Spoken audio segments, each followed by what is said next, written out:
why is your system so reliant on Casemiro? Because as soon as the man does not play, you either lose or draw. This is a valid question. Yeah, okay, It's just a valid I'll answer question. that then. I'll answer that for you then. Can I finish? Can I finish? No, not really. Yeah, yes. Anyways, I can answer a question then because I understand your question. I'm literally just gonna speak over and that's fine. I've got a louder mic, G. It's calm. You can do this thing all day, innit? I've got the louder voice. I'm from the Middle East. I've got to go XLR, G. I've got to go XLR. Don't try. You can do this, fam. I've got to go XLR, bruv.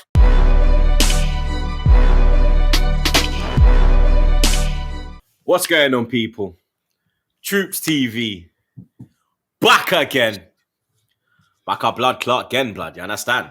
Episode 204 of 1 minute of Back Again with Troopz. You see, because the thing is there, blood, yeah. But on the camera, it pisses me off, bro. You get me? But episode 204 of Back Again with Troopz. Zar, you've given us your time of day again. We appreciate that again. The people are happy to see you. You get me? What's good, broski? I'm all right. Just not looking forward to this weekend. Kind of nervous, but hey, there's still you got to do what you got to do. This brother, blood. I don't know. I don't understand the nerves, blood. You understand? I think you need to up your dank intake. I mean, we're two. You need to up your dank intake, blood. I'm gonna have to give you the Astor. I'm gonna have to give you the Astor Club plug, blood, because whatever weed you're bunning is not keeping you calm, blood. You understand? You're gonna have to bun what man's bunning, blood. You get me? Man ain't bunning no hard. You get me? Must be bunning hard dash or something, blood. Because we are panic for, dog. You see me? Like we understand. Man's clear, blood. 2 in a row. I've seen this story before. It could become 3. It could become 4. It could become 5. Bro, this guy, blood. You know what? Yeah, I'm done with you, blood. You get me? We have another 2 guests on this week. You understand? We have one. Well, both of them are kind of pissed right now. You get me? Because until last night, one of them was happy. You get me? And then maybe he is the bad charm because he went to the game and he saw live action what happened, blood. You understand? So big up my brother Kas every time. You see me? What you telling me, bro? Welcome to TroopzTV. Welcome to Back Again. You understand? Fresh ego, kid. You know the vibe. All right. Yeah, man. All good, man. Look. I'm not. Nah, you know what? I am pissed. You know what? I am pissed. I'm not even gonna bother with it. I'm gonna drop it. I feel better than others. Look, they came to our gaff. They done their thing. It's okay though. We're better than most teams right now, right? So it is what it is. They done well. We played bad, but we clawed it back though. Last year we're losing that game, by the way. You know, like if that was to happen, if there was another manager. So I'm all good. I'm all good. But a pleasure to be on TroopzTV, of course. Bursting that cherry right there. And yeah, man, I can't wait to get into it. Yeah, man, you can do the pauses. I don't care. No, yeah, blood, because I'm not popping no man's cherry, blood. You understand? Let me get that in from now, dog. You understand? That's a big blood clot pause. I'm not even wearing my pause tracksuit today. You're lucky. I would have just pulled that out, blood. You get me? Right, pause. We also have another man making his debut. He is deep in the mud, blood. You understand? He is going deeper underground. You get me? My brother Husam, Liverpool fan. He's been causing mayhem on the streets recently. You understand? To say the least, blood. You get Eliza, blood. You get me? When he came in the back end, I was like, yo, that face looks very familiar. Let me tell you something. We had a little session. We had a little session this past week where the boys were huddled up around the desk at the Barstool office, just laughing at your clips, bro. We were dying at your clips. I was dying on the inside for different reasons, you know. But first, thanks for having me on. You know, I'm glad I have to start the show listening to all the rich people problems. I've got someone top of the league worried about Brentford while I'm in 10th. You know, Kas over here. I think Man United are going to drop off anyway, but that's a different topic. I don't know if you guys want to get into it. We'll get into it. But thanks for having me on, you know, making my debut. No popping cherries around here, you know, so I'm happy to be here, man. Big up to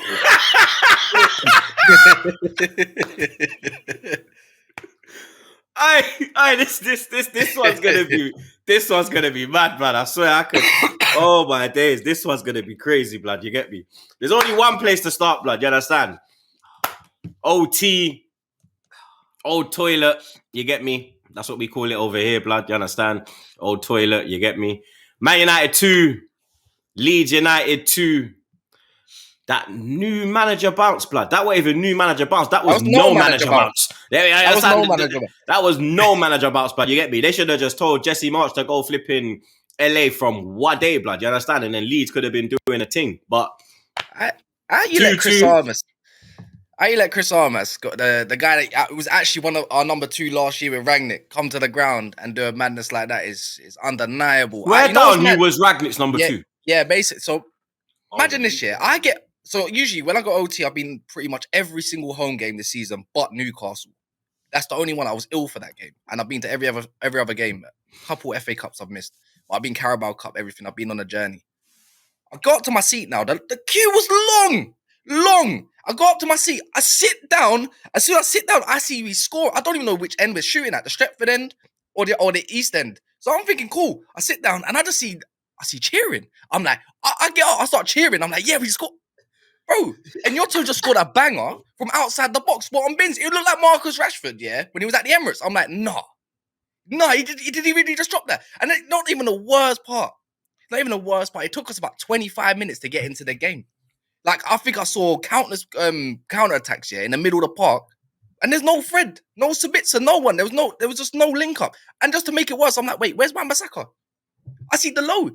Man got taken for a stripper. And then I'm thinking, like, it's his first game. I can't really blame him, to be fair, because he's been injured for time. I'm thinking, where's Wan-Bissaka? And someone said, yeah, he's ill. I'm like, oh, this might be a long day. And then second half, no joke, 2 minutes again. They scored a deflected goal. And I'm thinking, this could get bad. But you know what the best thing is? When you're a Man United fan going into the ground these days, you know you're going to get a couple goals back. That's the different feeling these days. Do you get what I mean? So I said, yeah, we're going to get something. But we just couldn't finish our dinner because if I'm going to keep going on, we might have to start talking some madness on Fred, you know. I can't lie. I've had enough. No, I've just had enough of this guy, man. One day he wants to be Brazilian. Because Casemiro disappears and then your whole midfield literally this is what I'm saying. disappears, blood. You get me? It dissolves, blood. Remember in science back in the day, blood. You get me? You're in chemistry, blood. You're just dissolving things, blood. You get me? Their substances just getting dissolved, blood. Casemiro is definitely our best player, isn't it? He links everything. You could drop another. So you think he's your best? Like, I know you probably think he's the best DM, but you think he's your best player? All right, one sec. I don't think he's the best. I know he's the best DM, yeah. Anyways, not the point. Let me put this straight here. When you take that jigsaw out of the puzzle, don't get me wrong. You can stick to your Fabinhos and that. What's it called? For who? This season. Anyways, Partey's better than him this season. Yeah, Jordan Henderson, whatever. What's it called? So, anyways, you take him out of the puzzle and everything collapses because you know what it is. Midfield wins you games pretty much, and it wins you the midfield battle, and you can go from there. And he can do more than just tackle. He can dictate and do all that stuff. You know, he might not be as clean on the ball, let's say, as your parties. But if you want to do a stats thing, I'll win the game as well. If you want to do that, it's calm. But you take him out, the whole team collapses. But second half, we came and we was good. But Fred, yeah, you'd think like, yeah, Fred, you tear your team apart again. No, bruv. Man gave the ball away 24 times in that game. 24 times, lost possession. And it's like, you've been stepping up. You've got your start, you know. You're meant to be the guy that keeps going on Twitter doing up like Pastor Fred and that, preaching and that, and you can't even preach to yourself. Like, what are you doing, fam? Man's trying to shoot. I think it was at the end of 3 cutbacks. Man waffles it, fam. Man said he's got a slippery foot. You know what I mean? And it's just, I was just there witnessing, thinking, bro, get this guy off. And then I was like, wait, who do we even put there? We're in our bare bones. We got no midfielders. Even Scott McSauceless is off the bench. He's injured. You know what I mean? And even at least he's got McSauceless. Oh, but anyways, I thought man said. I said what? At least when it comes to striking the ball, he's definitely got some technique there. Do you know what I mean? He's got a clean strike on him. But Fred messed up 3 chances, and I was just thinking this is a long day. You know when when a goalkeeper comes at your ground and he starts pulling off a save here, save there, this, that, and you know it's a long day. As a Man United fan, I know it's a long day. But without Casemiro, the whole shebang goes to shit. And it's as simple as that, man. It's like even Rashford. I get it. Take him away, you probably take away most of our goals. But at least I got a little bit of hope, thinking we might claw a goal or two. But with if he wasn't there, but at the same time with Casemiro, I just think he's just our best player. Period. I ain't got nothing else to say on that game, man. It was a total shit show. Garnacho needs to change his boots as well. I'm sick of seeing him slip every single game. He's wearing blades. I'm not going to get on. Should he have started over Jay Honcho? He's back again. He came off the bench. He done his thing. Took his goal well. He kind of changed the game. I'm not going to lie. Yeah, no, it was a Jadon Sancho. I'm pleased to see in it because if anyone knows what that man is being through, a couple things, you'd understand. Like you'd be in the dumps too. Does that goal mean? Does him scoring that goal mean more than 3 points? I think for his confidence, yes, going forward into the later periods, I think anyone given that situation, if you get a W for yourself, then maybe going forward, it's going to bring you the confidence to get more Ws. Do you know what I mean? Sometimes, even if the draw is an L, because it is an L, but that W there for yourself, it might need to be so you can go and progress and do your thing, what you've been doing. What about for Man United as a whole? Because when he scored, you saw the way like the whole fucking team ran over there, blood. Yeah, no, it's great. Like every time he warms up, we cheer him. Trust me, OT's banging. Like I'm not joking. The atmosphere is rocking this season, yeah, differently, right? But it's him. You want to give him as much support as possible, innit? Because I want to take away the football aspect of it all and just think of a human element. If that was you in the dumps, do you know what I mean? We've all been there, bro. Everyone, and if you haven't, then you're a good man. You're better than me, innit? Because my mentality sometimes goes to the rock bottom. It just depends how you lift yourself up. But if you got support, that's the whole point of being a 12th man. It's the support.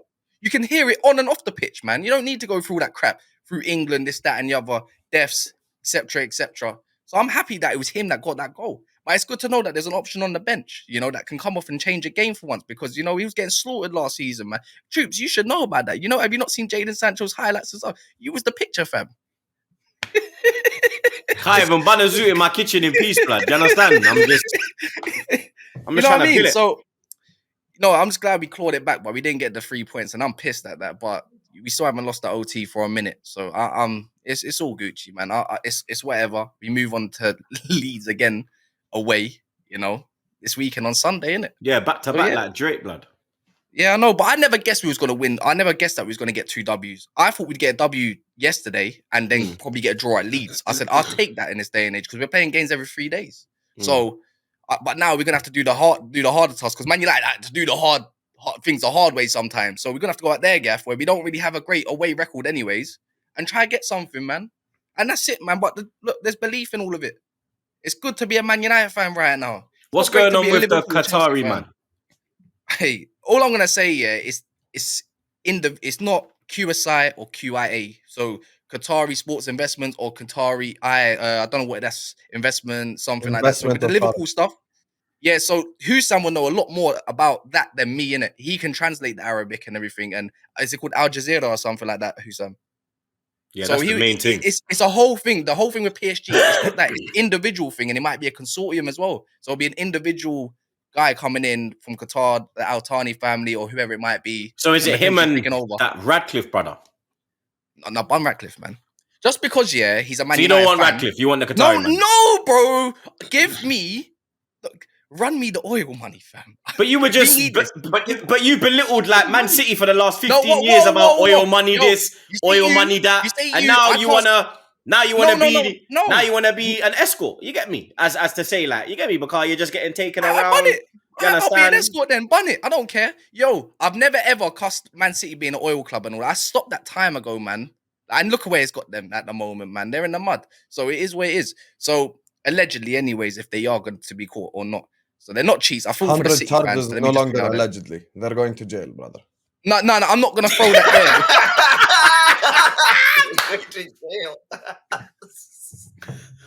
there. Look. I feel sorry for their fans, though. They don't deserve it. If their club really did do that, though, they deserve every punishment they can get. Not the fans, the club itself. But not speaking on that. If the Qatar, I don't care. Man United, we can run ourselves. We don't need bare money from the owners. We just need investment into the stadium and new facilities and stuff. Yeah, when you get things rolling, get rid of the rats. You know what I mean? Man are eating microwave meals in Carrington, blood. It's mad in the dunya right now. But what's it called? Once you get all that done, the thing, Man United can run itself, man. We're typically running 850 million revenues, typically, last 10, 15 years, even how crap we've been. Obviously, last 2 years been different because of COVID, how crap Man United have been and that. We're self-sufficient club, man. And when we take away that debt, you see what Chelsea have done without that debt now. They can do all this kind of stuff. Imagine what Man United can do when they have got no debt. 600 million debt when you take that away. It's a madness. But it don't mean it's money. You know what it is with Ratcliffe? These Man United fans think, because these top Reds think, yeah, he's English, you know, he's one of us, he supports the club. Bro, go look what he done at OGC Nice. Their own fans want him out. He ain't doing a good job there. So why would I want that man to run my club, who's a bigger club, and that's a bigger task at hand, way bigger than that French club? You know what I'm saying? You know what I mean? So why would I want him? I know I don't care about all this moral crap, because there's so much crap that goes over to the Eastern world rather than the Western world. Every billionaire's got some sort of dirt on their hands one way or another, and I'm sick of seeing that. You don't shit. get to the top without flipping. You know what I mean? The little corners. You know what I mean? But they're money watching, sports watching. Go give me the evidence then, because we can all do the dirt then. But when it comes to a white American or a white British owner or someone, basically someone that's got my skin color or something like that, it's a different story. Facts, man. Run me Qatar, man. This is so your title charge. Minutes of my life. Yeah. And you're just hating. Husam, you're just hating. Because your club is shit, bro. Your own director is booted off just to go work at Ajax, pathetic it is listening to Man United fans. First of all, I know for a fact you ain't going to finish top 4. I stick by it. If you're that reliant on one player, then your system ain't that good. Every time Casemiro is not there, you lose. Every time. So maybe, what, is Casemiro the system now? I've never heard of the DM be the system at a football club. It makes no sense. Every single time Casemiro doesn't play and they drop points, it's like, oh, Casemiro's not there. And he's talking about the hard way. They spend 200 million every summer. Ooh, so hard. The hard way. Crazy how hard it is. You know, by the way, big clubs, we all play every 3 days. You know, welcome to being a big club. Everyone plays once every 3 days. This is natural. If you're not reliant on Casemiro, then maybe you should look at your manager and the system he's deploying, because the system should never be reliant on one player. Because that's not what the system's about. The system's about the unit. Every time Casemiro doesn't play... He's got a point, Cas. No, but... Wait. I'll let him finish. Every time Casemiro doesn't play, they give you the bunch of excuses. Oh, Casemiro didn't play. And so what? You can't beat Leeds at home with no manager just because Casemiro didn't play? Oh, really? What? You know what the best thing about that is, Husam? What did Leeds do to you when you had Van Dijk and all your players playing? This is the problem with the same player and you're talking about dash you at your gaff. You want to talk about big clubs? You want to talk about big clubs? Yo, you're on Stone Cold Steve 10th, fam. You're Stone Cold Steve 10th, fam. You got no... I don't want to hear your opinion right now. You support Liverpool Football Club. You're Stone Cold Steve 10th. Enjoy that shit. Anyways, yeah. I'll give you my opinion. And you're going to hear mine. The same way that batted up our goal in the first 2 minutes, batted up you and Van Dijk. Bro, you've been giving Van Disney had a tough time. Van Disney! Yo, you've been giving us a sad. He was playing. You're defending. We don't lose at home when Van Dijk plays at Anfield, and then the crumble happened. I swear you lost. What is it? 4-3-3 to Anfield. And you want to talk about what they tried to do at Argaf? At least we came back and done something, bro. Okay. You know what I mean? You're Stone Cold again. You're Stone Cold Steve 10th. You're below Chelsea. You're mid-table. No, I'm not done. Okay, you're below Chelsea. There's levels to this shit, Husam. Because you know what is mad, Troopz, yeah? This man wants to talk. The annoying thing to talk about with Man United fans. The annoying thing to hear Man United, bro. You're the same brother that goes on about Pep Linders, bruv, and done about 10 videos on him, fam, about how he's the problem. You want to talk about FSG's the problem, Klopp's the problem. You know what, Husam? I'll say one thing though. Big up on yourself, yeah, when it comes to talking about your club. But guess what? You can't even make up your own damn mind. What's the problem? It's your club. Such a big club like Liverpool. Okay. You know what it is though? You've never had a successful period since the 90s, really. You had these little 10-year gaps, 7-year gaps. One Champions League, one Premier League in 30 years, bro. You've only smelt one Premier League in your lifetime. Thanks, Wikipedia. Thank you. But you're a big club though, yeah? He's like a funny blood. Cass, your response to a Man United thing cannot be a Liverpool thing.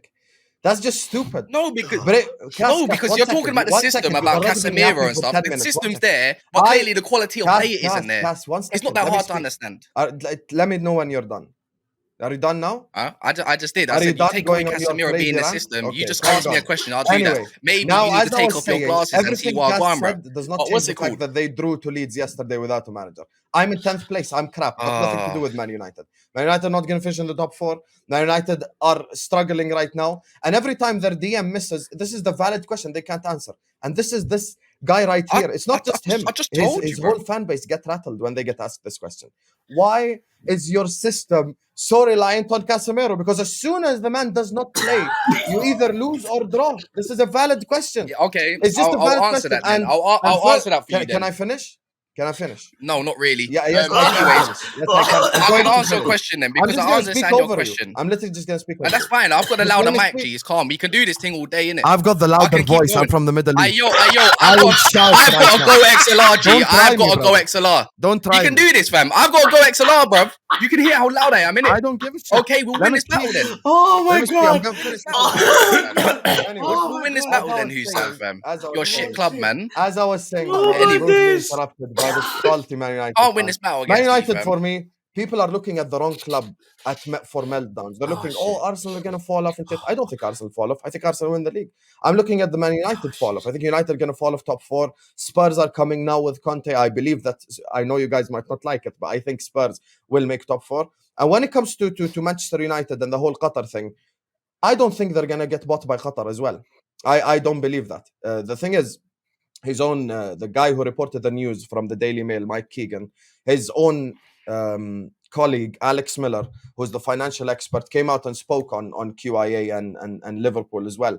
And listen, the Qataris they're smart people. They know which is the smarter investment. You know, no one's like the whole investment in Man United right now, 6 billion. And let me just give you the facts, not my opinion because I'm a Liverpool fan. Let me give you numbers. Numbers, you know, women lie, men lie, numbers don't. So this is the numbers. Man United have 900 million in debt. Man United are going to cost 2.5 billion more. Man United make less commercial revenue than Liverpool. So, you know, it's just everything is set for us. Oh, see, Zad didn't know that. Last season, we overtook Man United in commercial revenue. I became a shark. I am not a dolphin anymore. I'm a shark now. I swim with the likes of Real Madrid, brother. I swim with these people. Are you done? Are you done? Hey, let me give you some facts. I'm not a dolphin, you know. So here's the thing. I'll give you some facts then. I'll give you some facts after. According to the Al Jazeera report, there's 3 clubs that they want. And that's either Liverpool, Man United, or Tottenham Hotspur. Now, let me just say one thing quickly. On the Tottenham thing, yesterday we spoke to a Tottenham guy. Apparently, Joe Lewis, values Tottenham Hotspur at 4.5 billion, which, let's cut the crap. No one is paying that much for Tottenham Hotspur. If you're going to pay 4 billion versus a shark and a dolphin, you're going to buy a shark. Tottenham are still a dolphin in this world. So I don't think they're going to repeat the same PSG mistake. So it's between us and them. If you're to ask me my prediction, I think we both get oil money. I think I get Qatar and he gets Dubai. That's my honest prediction. So, yeah, but it is what it is, man. It is what it is. You know what the maddest thing is, yeah? While you've got a Qatar flag in your whole bio and everything and whatever it might be, there's a difference in this game. The whole world wants Man United. It's already been said, the whole world wants Man United. There's only a few people that want Liverpool Football Club. That's facts. By the way, the guy that broke the news on the Man City charges, by the way, that you said, oh, by the way, it should be everything. He said Qataris have made direct conversations with the Old Trafford hierarchy. Take that one, Husam, anyways. It's calm. So we'll keep moving from that one. The Casemiro system. Look, anyone that drops off from Casemiro, the quality is always gonna be, the drop off is mad.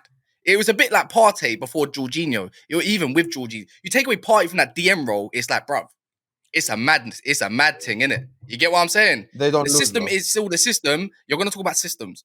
Look, Ten Hag's had to alter his system. I'm not here claiming that Man United is the best team in the world. I know we're shit, bro. Like, I know what we got and what we currently have to still deal with. So you're not in the title race? Bro, I've been shameless about it. Of course I have. I've been shameless about it. But that's only good fun. I never thought we was going to win the title. Right to race but my ass. Technically, mathematically, at the points, right? If we're only 3 points behind City... No. If we're only 3... No, because Man City are called in the title race, because correct? Casemiro will get in. Yeah, because they're the closest person to us. Yeah, that's what I'm saying. So, but mathematically then, Man United were close at that point, or points. What are you, 2 behind them now, Ala? Yeah. So then technically you can say Man United are in the title race. But I'm not going to go here. If you had won, you would have gone level. Bro, all I'm going to say is Arsenal's to lose, bro. You've got 2 games in hand against us. I think you've got a game in hand against City, and you still got to play them, which I think you're going to absolutely wipe the floor of them, right? So anyways, without Casemiro, we don't really have a recognised DM. Yeah, we're limited anyways, so we can't play much. Ten Hag's had to alter his system. The hair has to still come off his line a little bit, but not too much. We can't really press up the field too much because we still got them deficiencies. You get what I'm saying? We don't even have a ball playing centre mid, you know? So, but I'm not going to make excuses for us. Like, Ericsson, I know where we're at. You I know literally just made excuses for the last 20 minutes. No. I'm saying what we got. I'm telling you what we've got currently, so bro. What? Ericsson in a ball player? No, Ericsson's not a ball player. Like, Ericsson. Do you agree you should beat Leeds at home? He's good on the ball. No. Husam, of course. So you agree you should beat Leeds, correct? Yeah, no, we should have, and we weren't good enough yesterday. Then. We were trash. Yeah, no, it's not this done. whole Casemiro, bro, like he's like the fucking messiah now. No, but currently, bro, it's like when you lot were crying in the Champions League final when Mo Salah got his flipping leg broke by flipping Sergio Ramos, but you want to cry about we had no Mo Salah. Oh my god, what are we gonna do? Like, allow it, bruv. I want to hear that shit, bruv, because he's your best player, fam. How and you still lost. I could tell how rattled you are. I could tell. I'm not rattled. I've got Husam. you real good today, you know. I've got you real You good. haven't got me today, Husam. I have You you haven't got going me back. today, I have you Husam. going Hey, back bro, to I think, hey, brother, 2018. I think you need to talk into your red hairbrush a little bit more louder. I have you But going back anyways, to 2018. I don't brush my hair. it's Natural beauty, it's Habib. calm, I no, don't brush because it. you're Don't worry talking about about systems and stuff like that, and you're saying Casemiro's the god or whatever it might be. And I just told you, I just literally gave you an example, my guy. Yeah, you gave me an example from 2017. Anyways, your Liverpool talk's coming That soon shows me how anyways. Don't rattled you you worry are. about that. Don't you We're worry gonna go about to that, my Ellen Road guy. and hold an L as well, by the way. Again.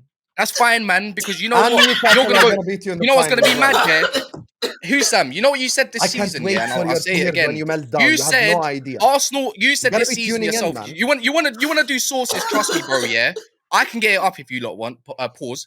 I can get the clips up if you really want me to. Yeah, you know to pause that one, blood. Yeah. Anyways, I can get the clips up. You know what he said this season? Shit. Arsenal and Man United, home and fuck, away, man. easy 6 points. Yeah, you said 2-3 weeks ago on Goonie show. Yeah, that you said, oh, Man United's drop off is happening and it's gonna happen today. It hasn't really happened, has it, mate? So yeah, man. Like, Literally Husam, you want happening to do in front of our sources? very You want to own do eyes. sources? ITK, trust me, bro. No one's believing you in your shit, I'm not man. an ITK, first of all. No. Husam, you do your thing, man. It's Second calm. of all, second of all, when it comes to Man United, everything I'm saying is happening. You just drew to Leeds. You're gonna lose to them. No, next week. you keep You're gonna saying lose that. to You keep Newcastle. doing these false It's prophecies. just the truth. That your problem is your fan base is insecure. You can't handle the truth because you've been shit for 10 My years. fan base is insecure. You've been My shit fan for base is 10 years. You've insecure. gone from You manager don't to even. manager. You don't even. All You want to talk see- about my fan base being insecure, G? You really want to go there? He's rattled. You can tell he's rattled. I'm not. I'm just a loud I brother, speak fam. for 3 seconds and he's already on his mic. Boom. Let me try to No. stop this guy. You It's can't not the stop case. me. I'm just a Because you know the loud guy. inevitable is I'm just a happening. loud guy. The I'm just a loud guy. I'm a loud guy when you interrupt me every 3 seconds. Yeah, basically, hear me bro, out. because I'm trying to respond to you. You You are call not my gonna finish in insecure the fan top base, four. yeah? You're gonna lose to Newcastle. You're gonna lose to Newcastle in the final. Barcelona's kicking That's you out. nice. Remember all this. Now, what I said about Man yeah. United and Arsenal at the start of the season, I hold my hand up.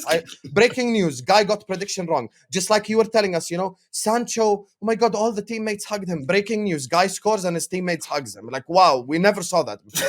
Like, this is the thing now. You're trying to deploy this whole Man United against the world shit, and no one's buying.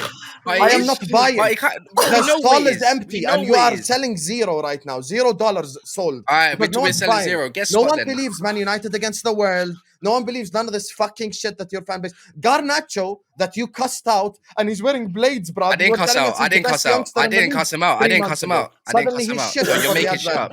I did not cuss my man out. So you're talking shit, bro. Insecurity, because when I you did not grew cuss up, him out. you were good. And then you had that 10-year period of you being absolute rubbish. So now your brain is fried, scrambled eggs. So you don't know what to think anymore.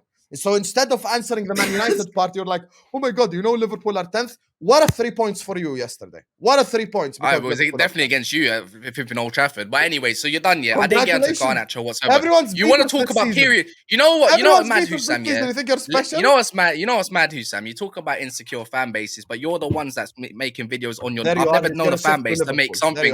I've never known a... No, because you talked about my fan base, so I think it's all right to actually go back at your fan base then. Because you know what's mad? Everyone knows, Troopz knows, Zar knows, everyone knows.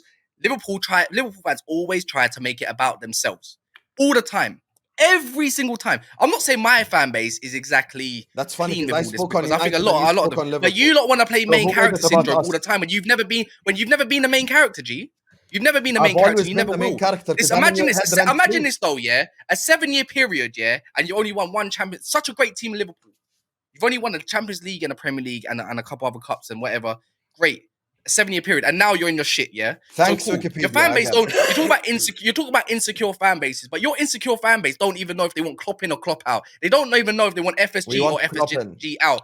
No, you're not. Yes, no, you're not. And also, the last part is, I've never known a fan base to get onto an assistant manager ever in my entire career. He makes a book, and you, man, go make videos about I can explain that to you when you're done crying. The same man, by the way. The same man, by the way, who made this book, also won the Champions League and everything with you. But you want to talk about insecure fan bases when you're doing videos, this, that, and the other. We're in the mud. We're back. We're shit. Glad you're a What's going on here? I'm glad, honestly. But that's called... But Husam, that's Make sure you hit the like button when you watch the channel. By the way, Husam, that's called insecurities, by the way. I'm not insecure at all. I'm calling my own fan base as it is. Your problem is, see, you've literally gone against everything you just said. I'm not the main character, yet I spoke about Man United because this is Man United section, and all your rebuttal is Liverpool.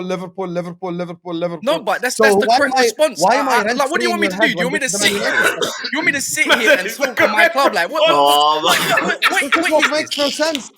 So here's the thing. Let's just do a quick recap, guys. Oh shit! So Troopz starts the show. He asks about Man United and Leeds. You want me to speak about fucking Lazio? Obviously, I'm gonna speak about Man United. Like, this is what I don't understand. You went on a 12-minute sad monologue, us against the world. No one's buying that shit. I can't wait for your meltdown. I cannot wait. I can't wait that for shit. when the video comes out the top you know what the four maddest thing is, and Barcelona pump you 8-0 on aggregate. The same way Alex Ferguson clinched his fifth. The most embarrassing Champions League final ever, where you had 3% possession at Wembley and they bent you over. Don't think the people forget. I guess, and you know what the maddest again, thing I'm is, telling you, the dark days are coming. Look, you keep doing if buts or maybes, G. Yeah, okay. You keep talking about if buts and maybes. The Man United section. My man at the start of his show asked about Man United leads. Then you decided to jump in and get your thing going on. And I talk about my fan base, and I'm speaking on Man United, but then you come with your stuff, right? So of course I'm gonna jump back onto your fan base and all that stuff to defend my fan. I'm gonna say, Husam, you're a Liverpool fan, G. You're a Liverpool fan, so naturally, when you talk about someone's fan base, you go back at their fan base. Same way. So I've just done that, because that's what all your Liverpool fans are, bro. Anyways, honestly, this is the worst performance from you. Long story short, you asked me about the Leeds game. I was there. And I was there. You can make your jokes, Husam, and you think you can talk intellectually to make you sound smart, but you're not, bro. You might be a chemical engineer or whatever you are, bro. But now you're a YouTuber, G. But just like me, fam. So you're here on that level. Down games, it's calm, I can speak intellectually. I got a UEFA B coach license. I'm good, bro. It's calm, man. Oh, that's nice, bro. So what you doing on YouTube then? Why? I don't want to. You're gonna license these Liverpool fans. You're gonna go Klopp number 2 and swear it all out, yeah? All right, cool. Say that. Then. Yes. Anyways, I think I've spoken enough on Man United. It's just gonna be Liverpool. 28 minutes of waffling. Anyways, and you enjoyed every single minute of it. So you keep drinking from that mug. I'm enjoying your tears. Your tears are on the mug, brother. Exactly. Your tears are on the I'm not crying though, because you know what's mad? When that watch along comes with Everton, when they beat you at your own gaff, yeah, all I'm gonna hear on your watch along is oh my god, they scored again! I can't take this shit no more. Get that fucking club out! I can't do this. That's all I'm gonna hear. Allow it. And that still won't give you 3 points yesterday. And that won't be your 3 points at Anfield, fam. That's okay. Once again, finito, the difference between me and you is finito, fam. The difference between me and you is when they ask me about Liverpool, you're clipped up, man. You're the new clips, fam. I see you on TikTok and that. And you know what them tears are gonna be? I'll be collecting them on Monday night, G. Who knew? Breaking news. BBC Sports right now reporting, guys. Liverpool, you know what the maddest thing is, yeah? How can you go into an Everton derby, yeah? Your Merseyside derby, and we already know what shit. Oh, you've accepted reality then? I'm 10th. No, you haven't. Anyways, Everton are down the bottom. They just beat Arsenal and they're about to go whip you lot, fam. It's calm, man. You lot not even confident against. I don't try to throw strays at me, blood. Man's top of the league. I hold. It's top of the league. I'm just saying, their own fan base ain't even confident of Anfield anymore against Everton, fam. Okay. And I'll give you that sample on Sunday when Tom Little comes. You're still not finishing. You see, that's the perfect. That's the perfect segue. Husam, Liverpool. Yes. What's going on, blood? You get me? What's going on, blood? It's literally like I'm watching every weekend. I'm like, are they gonna win this weekend? Nope. It's bad. It's bad right now. It's bad. You know, unlike other people, I'm gonna deflect to another club. I'm not gonna respond to Arsenal now. I'm actually gonna speak about Liverpool. So listen, Liverpool are crap. We've been saying that for a while.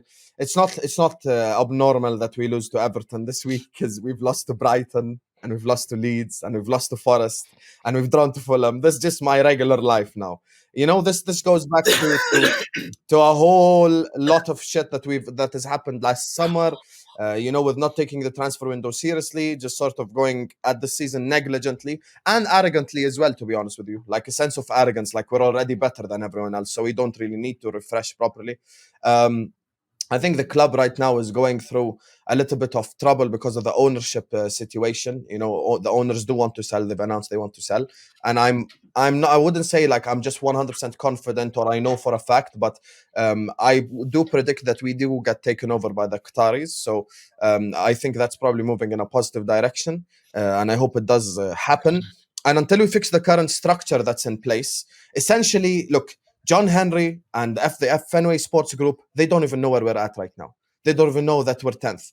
You know, like if you tell him who are we playing this week, he's like, oh my God, who's Everton? Like he doesn't even know. He's just busy in the US. What a brilliant American accent, by the way. That was brilliant. We need, oh my God. For me, I need owners who care, who are ambitious. And on the pitch, nothing's going to change at this moment in time. Unless we have like a moment of brilliance, or Mo Salah wins us a game, or Darwin Núñez wins us a game, or some shit happens. You know, maybe Jota coming back will help us a bit. Diaz is on his way back. Van Dijk's coming back as well. He hasn't been a lot better than the other two centre backs, to be honest with you, this season. Yeah, I've been calling him Van shit this season. Yeah, man. And listen, here's the thing, and I'm gonna just say this honestly. And this is why whatever you guys can say, it won't hurt me at all, because I fight my own fan base before I fight any of the rivals. My own fan base, like there's a problem in my own fan base in terms of sentimentality. Like it's almost like we are a mirror image of Jurgen Klopp, you know? So people just don't want to let go of certain things. But there's about 7-8 players I'd sell in this team straight away, just like that. And I do think we need a rebuild. I wouldn't say it's a crazy level of like get 10 players in. I think maybe 5 and we're good to go, is what I think. Who goes? Henderson, Milner, Keita, Oxlade-Chamberlain, Curtis Jones, Matip, and Gomez. That's 7 already. I haven't even gotten to the rest of them. That's 7 that need to go at once. Just like leave. Then you have no midfield, blood. Exactly. They need a new midfield, though. It's just Thiago there. And that's what we're going to do. We're going to, obviously, this summer, midfield is going to be the key area where we start. Coming back. Jude Bellingham's coming. Bellingham. Bellingham. What? Is Bellingham still really going to go there, blood? Why would you want to go to that shithole? Imagine you, man, don't get Champions League as well. Imagine you don't even get Europa. You think Bellingham's going to go there when all the... Like, imagine City come in. Imagine, like, City I see Matt put it out on Back Again. City come in? Are you sure? Real Madrid? Not even City, sorry. Imagine Madrid come in. Imagine United come in. You get me? I've been hearing us a lot for even like I was gonna say that. Imagine we win the league and then we go in for Bellingham. Ain't that more? And like there's Englishman out there, Saka's at Arsenal. You get me? Him and Saka's tight already, blood. Ramsdale's there. You understand? There's an English contingency. And you've shown that you can bang 100 million if you want to. Just look at you feel me? We've shown that we could front the money. Him and Trent spent the whole World Cup hanging out together. We have tapped up that. But then man, look at, you know what? But then look at Rice and Mount, and now they're saying that we're leading the race for Rice. But Troopz, here's the thing. Let's be real. If Chelsea put in the money, does he go to Chelsea? Let's be real. If they don't get top 4, I don't think he goes. No, but because he wants to go to play Champions League. I don't think he's going there. No, but I don't think he goes. With Declan Rice, he's playing for West Ham. It's not like he's used to Champions League football year in, year out, you know? Like, I think he would if Chelsea and Arsenal make the same exact offer, as a Chelsea kid, he probably would still go to Chelsea. That's just my honest opinion. And with Bellingham, is he lagging? What he was fearing. Did I freeze? Yeah, but your camera's kind of frozen a little. Am I back now? Yeah, you're back. Okay. Sorry. Someone wants to call me midstream. Anyway, so when it comes to Bellingham and the Rice conversation, I think if Arsenal and Chelsea offer the same money, because he's a Chelsea kid through and through, I think he goes Chelsea. And that's no disrespect to Arsenal. Sometimes shit like this happens. But then look at Mudryk. I don't know about that, man. Look at the Mudryk situation as well. He was literally twerking for Arsenal on socials. He was doing he went for his country, though. He went for his country, though. Let's face it. You went for your country. You went to a club that was run by a Russian. You call that going for your fucking country, blood? No, but Troopz, he went for the money again. I'm saying if the offer is the same, I'm saying let's say you give 80 and they give 80. He probably goes to Chelsea. Now here's the thing with what if we win the league? I don't know, man. What if we win the league? We're in Champions League and they go in and they finish where they are now, 9th. No Europe. I still think he goes to Chelsea, genuinely, if they offer the same money. Listen, sometimes stuff is out of our hands. If a guy supports... Now, but your mind can change, you know? No, like, especially a footballer. These men change their minds like I change my boxers every day, blood. Okay, I hear you, but when a guy supports a club, it's different. Sometimes shit is out of our hands. We can't do anything about it. And here's the thing with Bellingham. I've already tweeted, if Jude Bellingham doesn't join Liverpool, I'm going to go live on my channel and shave my head live on YouTube. That's how confident I am that he's going to join Liverpool. I have no doubt in my mind. I don't care what I hear from now until June. Fuck, man. Arsenal, Chelsea, Man United, Real Madrid ain't got money, by the way. They're going through FFP problems. They have to sell about 7-8 players to go through ahead with a proper transfer window. With Manchester City, I doubt they're going to make 100 million signing after all this 100 charges, that's being placed against them. So the floor is clear, and we've done all the groundwork already. All the groundwork has been done. Please don't think like we've just magically made up this thing. Like we've spoken to Dortmund, we've spoken to this has been in the works for years for you. Exactly. So the groundwork's been laid out. And also with Jude Bellingham's age and with what's going to happen at Liverpool Football Club this summer, I think we're going to sign probably 2 centre-backs. We're going to sign 3 midfielders, just revamp the whole thing, refresh the whole thing. I doubt Jude Bellingham's going to go like, oh shit, my whole, thought, my whole future is just based on them having Champions League football this season. So for me, whether we finish 10th, 15th, 7th, 4th, Jude Bellingham's coming. I'm confident of it. You know what's mad, yeah? That was cute and everything, Husam, but money talks in football, bruv. So anyways, yeah, you say when Liverpool come back. You know what the maddest thing? You ain't learned a shit, have you? Chelsea got their new owners in when? May, right? Late May? May. So, yeah, May. You know how long it takes to, and they've only, by the way, the difference, I can only put what I know. Man United's been up for sale since last year, mate, by the way. It only went public. Liverpool didn't. And it's going to take, and you don't know what investors you're going to get in what amount of time. So for me, we're getting not only that, their whole back, you know what the maddest thing? The whole back room, like your board and everything, is in disarray, fam. So hello, we're getting Bellingham even with FFP. Did you hear that part? Hello. I don't care. I ring, I don't care. Cody Gakpo, fam. Shut up, man. It doesn't matter who our owner is. Anyways, the whole point is, why would you want to go to a club, when it's going to take time to build your back room at the moment? Second of all, they're not going to have no Champions League because there is a big thing in this world. And I think Jude Bellingham is a leader and potentially could do that step. But when everything's in disarray, when you don't even know who the new manager might be, even if the new owners would want that Jurgen Klopp. No, but you don't know that because what I'm trying to say is new owners. No, we don't, because I'm comparing with Todd Bowley. What if it gets worse this season and then this is what I'm saying, bro. Liverpool fans don't understand this, It's going to get worse before it gets better, Jurgen Klopp's going to be here anyway. That's the case. He said that last because he's going to be. No, but new But this is seventh season as well, blood. In it, we're talking about now, So what I'm trying to get at, maybe it's good. What I'm trying to get at, new owners, when they come in and take control of a club, might not want Klopp. They might want their own ideas. Todd Bowley did that with Tuchel, right? So that's another thing. Don't even know who the manager might be. Yeah, that's true, you know. So new owners, it's going to take ages to get your new ballroom because you don't need that and all that. I'm not making that stuff up. Anyways. No, but the owner might have a different idea, bro. And also on top of that, again, why would you want to go to a club that's pretty much finished and you don't even know how long it might take to get back on its feet? Do you know what I mean? Because Liverpool is a giant football club, whether you like it or not. I'm the most successful currently in trophies in England.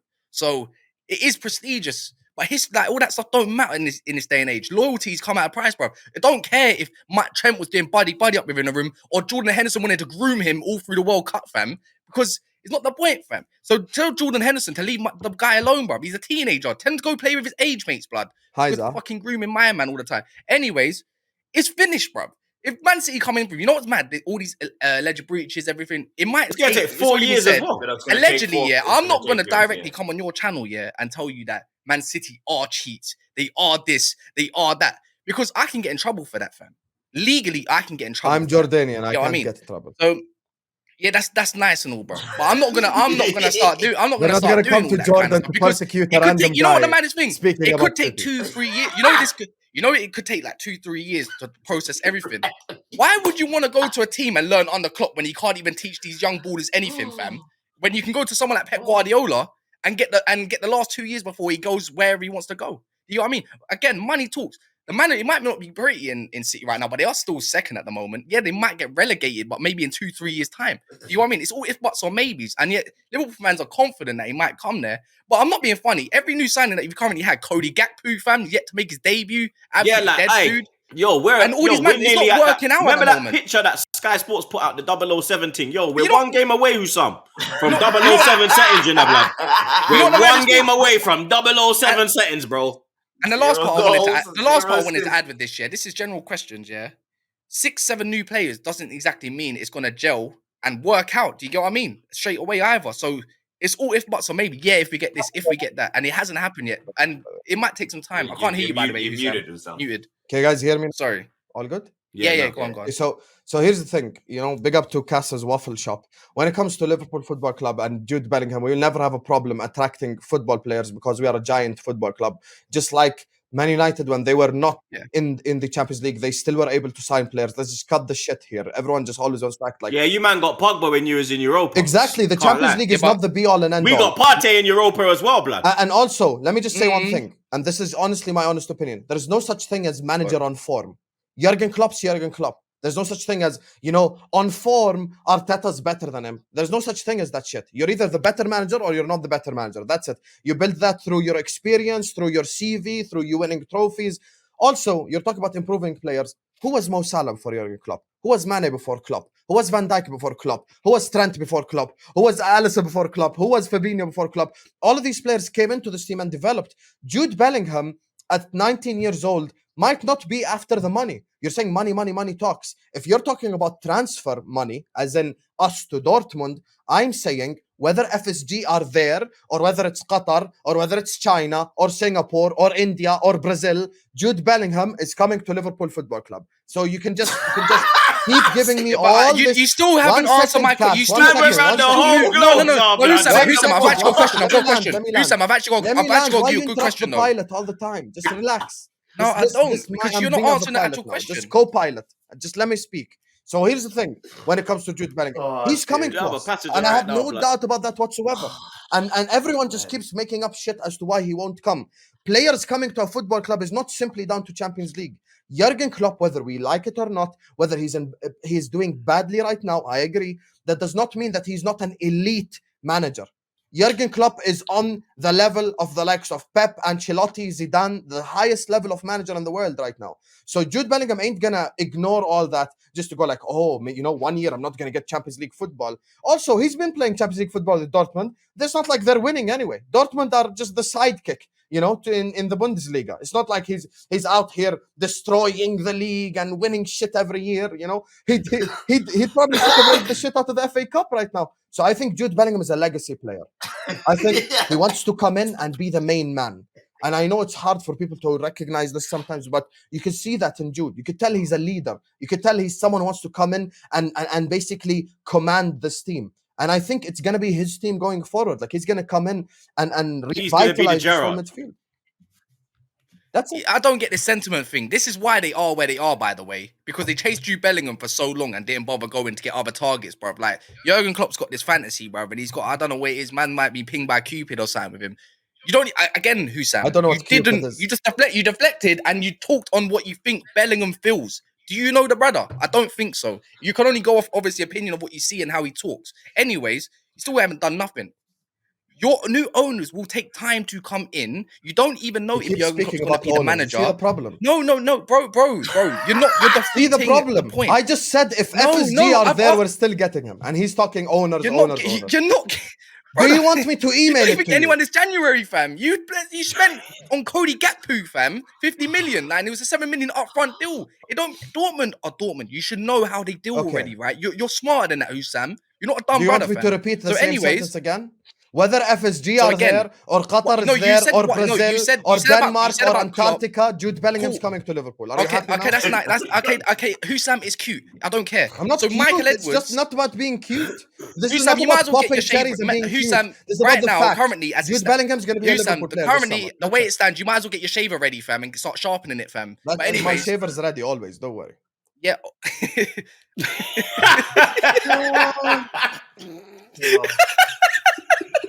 Husam's funny sometimes, I swear. Oh my God!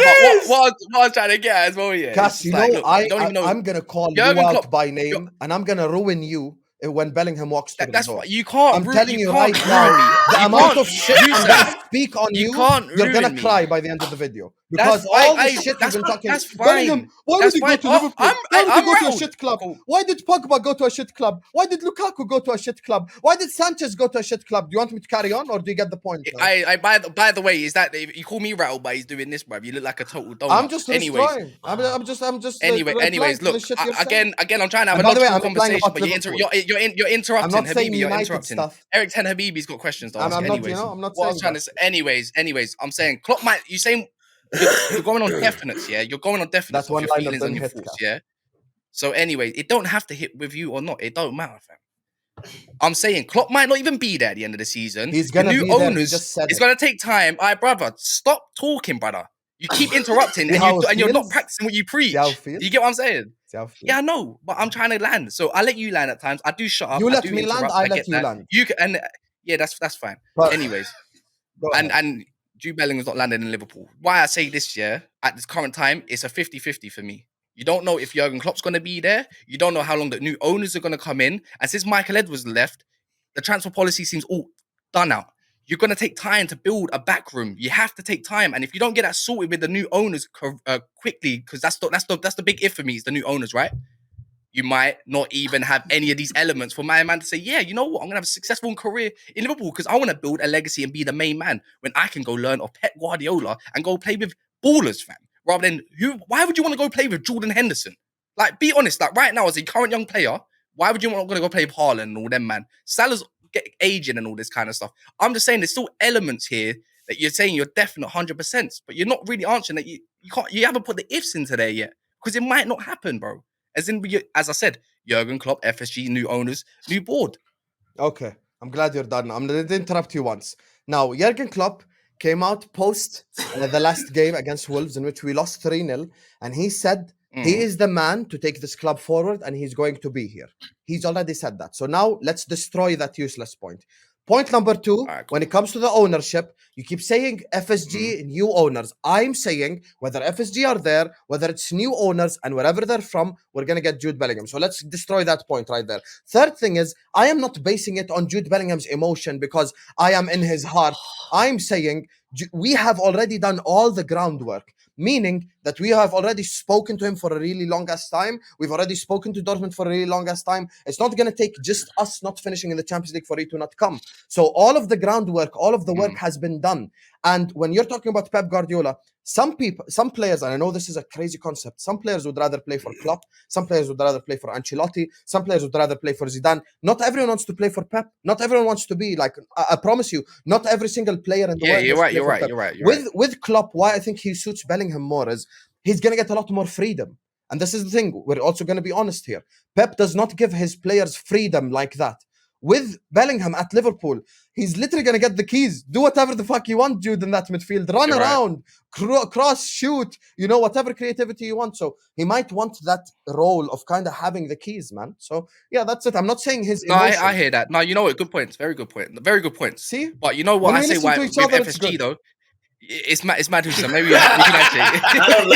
I don't like when you listen to each other. When you listen to each other, it's bad. No, you know what it is though. You know what it is why I say FSG and you say you're gonna get him. Why I think it might, because you don't seem to spend the 200 millions in one window. You get what I'm saying? And if you go all out for one player, it's not gonna solve everything, and you might blow your whole budget of what FSG can currently give Liverpool and what you're used to as well. The PTSD of summers, Januaries. As a Liverpool Football Club, you man deserve more. You get what I mean? You do deserve more because of what you've done. And they ain't backing you the way they should have done. I could say that about loads of clubs. A lot of clubs deserve more because of the fans as well. Mainly because of the fans. But if they blow their whole 100, how much is it going to cost? 120 million, 100 million, whatever it might be. One player is not going to solve it. And that's what I don't get. If FSG, if FSG are there, because you need about, as you said, about 6-7 players. You get what I mean? Because last time you see that, last time you saw about 4 players come in under their ownership. No, but we can do it smartly as well. When I say, you need to understand, when I say 5-6 players or 7 players even, I'm not saying all of them are going to cost 100 million. Let me give you just a simple example. Jude, 100. I think we're going to get him for 100. Then you have, for example, Ndika, centre-back on a free. And then you've got Matheus Nunes, 40 million. And then you've got another midfielder, maybe 30 million. Not every player has to be 100 million. Jude Bellingham is going to come in like as the biggest fee out of everyone else. But the rest are going to be typical Liverpool signings, if you'd like. 30 million, 40 million. Player comes in, young, vibrant, exciting, can do, can play football, and boom. It's just the likes of Matheus Nunes has been linked to us. I'm also certain of him joining Liverpool this summer. Because Jorge Mendes, and this is why football's a dirty sport now, Jorge Mendes put a clause in Matheus Nunes' transfer to Wolves that Liverpool can get him the summer after, and I have no idea how that works. Agents are dirty as hell, I'm telling you right now. So, with Matheus Nunes, and by the way, with Jude Bellingham, the news about us giving his dad a job is not false. You see, we have to be dirty as well. I want us to be the villain. This whole, oh my God, we're nice and we're shaking your hand and we're hugging. Fuck that. You know, his dad's gonna get a job as a scout. We're gonna pay him money. let me tell the people a story. Quick story. Troopz. With Odegaard. Odegaard in 13-14, and this is a true story, and you can check with anyone you want. Odegaard in 13-14 was supposed to join us. He was supposed to join Liverpool. But Real Madrid offered his dad, essentially, a salary higher than Zinedine Zidane. They were giving him, I think, 900 or something thousand per year. So he chose to just go to Real Madrid. So we have to play the dirty game. It's as simple as that. We've got to be dirty. We cannot be clean anymore. He's back. There is no way. Why do I lag so much? Am I back now? It wasn't bad. Your segment was done. Yeah, you're back. Okay, good. Yeah, that was calm. Fuck that. Zah, this has been mad, isn't it, blood? I don't even know where my brain's at. So I can't think any football or anything. My thoughts have all been scattered. Weekend games, blood. You understand? Arsenal taking on Brentford. You're saying you're nervous. I don't know why, blood. You get me? You should be excited, blood. You understand? Because we saw that Jesus is back at London Colney, stepping up his rehab. It's going to be a while, though. Now, but he's stepping up the rehabilitation now. Now that he's back at the club, back at the training ground, that's what you want to see, blood. You understand? He was in the pool. You understand? He looked like he was doing well in the pool. You feel me? So, I don't like, you understand? The only disappointment is Smith Rowe.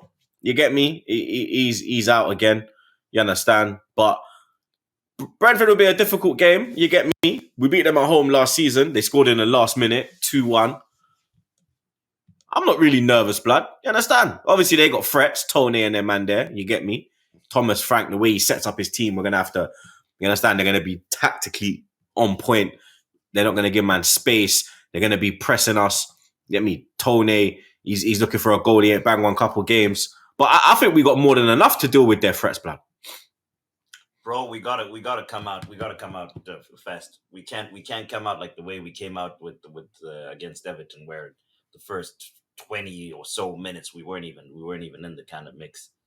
And I don't know, man. It's PTSD from last season, that the whole losing and streaks and all, and I feel like we can win it. It's good that the game is at home. I feel like we can win it, but at the same time, if you ask me if I'm nervous, I'm pretty nervous about it. We should be able to get past it, but Brentford's a good side, bro. Yeah, Brentford are good, blood. You understand? But we have been dominating the London derbies as well. We've won every London derby this year, blood. Every single one. You get me? We haven't dropped points in one London derby, bro.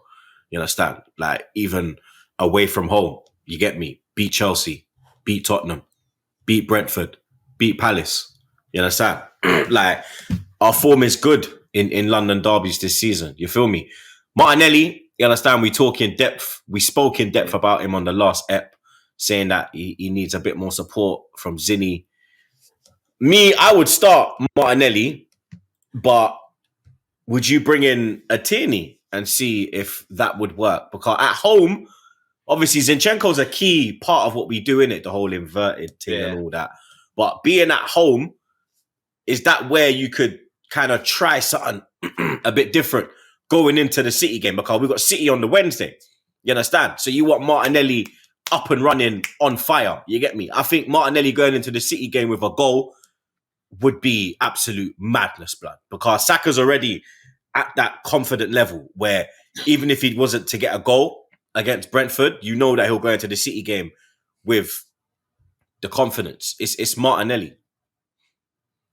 I'm the opposite. I'm the opposite of you. I still think we should go with Trossard. Give him a chance. I think we should just keep Martinelli quiet a little bit. I feel like teams have figured him out. The whole just double team him. I mean, he's not getting the left back is being instructed to invert. Zinchenko is being instructed to go into midfield, so he's not getting that support. Is Nketiah hurting him as well? Because obviously Nketiah will never come to the left. You understand? He would just stay down the middle. You get me? He's going to play the centre forward role. Jesus is going to drift. You understand? Nketiah's not giving Martinelli that support that Jesus was given earlier in the season. when the whole madness was going on down that left-hand side. You understand? That's why Zinchenko was inverting so well as well, because there was that cover on the left with Martinelli and Jesus, whereas now it's just Martinelli. Would you maybe start Trossard instead of an Nketiah?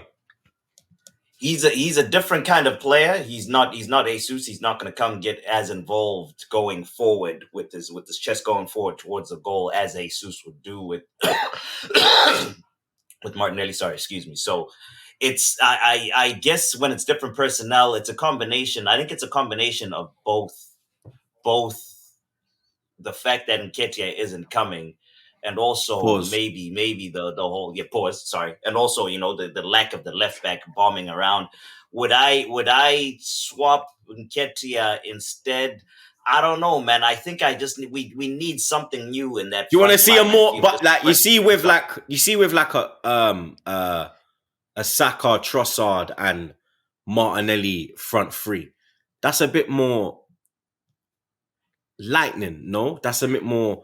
You don't. No, you man are doing this thing. You lot are doing this thing. I see what you lot are doing. You need to call it for what it is. Martinelli needs to be dropped. He hasn't really been playing well for many games. Let's be honest. It's been Saka. When Jesus is there, Martinelli plays well. But if you watch Arsenal games, it's like Saka has the support down the right. Not even as much from Ben White. He's got it from Saka. He's got it from Xhaka. Odegaard's there. Partey. They all drift towards the right. When it's just you guys weren't complaining about that though. Like when you I am though, because the Everton game I was fucking cussing. You might have but Man United was there, at home, he was doing star jumps on the fucking left hand side, blood. You understand? He was talking to the Everton fans about the protest. Hey, hello, my friend. How was the protest? Yeah, it was all right, lad. We got the fucking blue flares. Fuck with Kenwood, mate. Fucking right, mate. You understand? Like he was just there, bro, doing nothing, blood. Saka's getting fucking bombarded. You understand? SWAT team around him. Yeah, but at home, you weren't complaining about that when Zinchenko, you was only gassing him up last week and he does his inverted role. He does what he's asked to do. It's just that this time around, obviously, Everton decided to bomb the wings and do the 4-4-2 thing, and it worked in their favour because every time he had to go chase a Wobie. You know what I mean? So for me, at home, I just think when Nketiah plays, Saka thrives. When Jesus plays, I think Martinelli thrives a little bit more.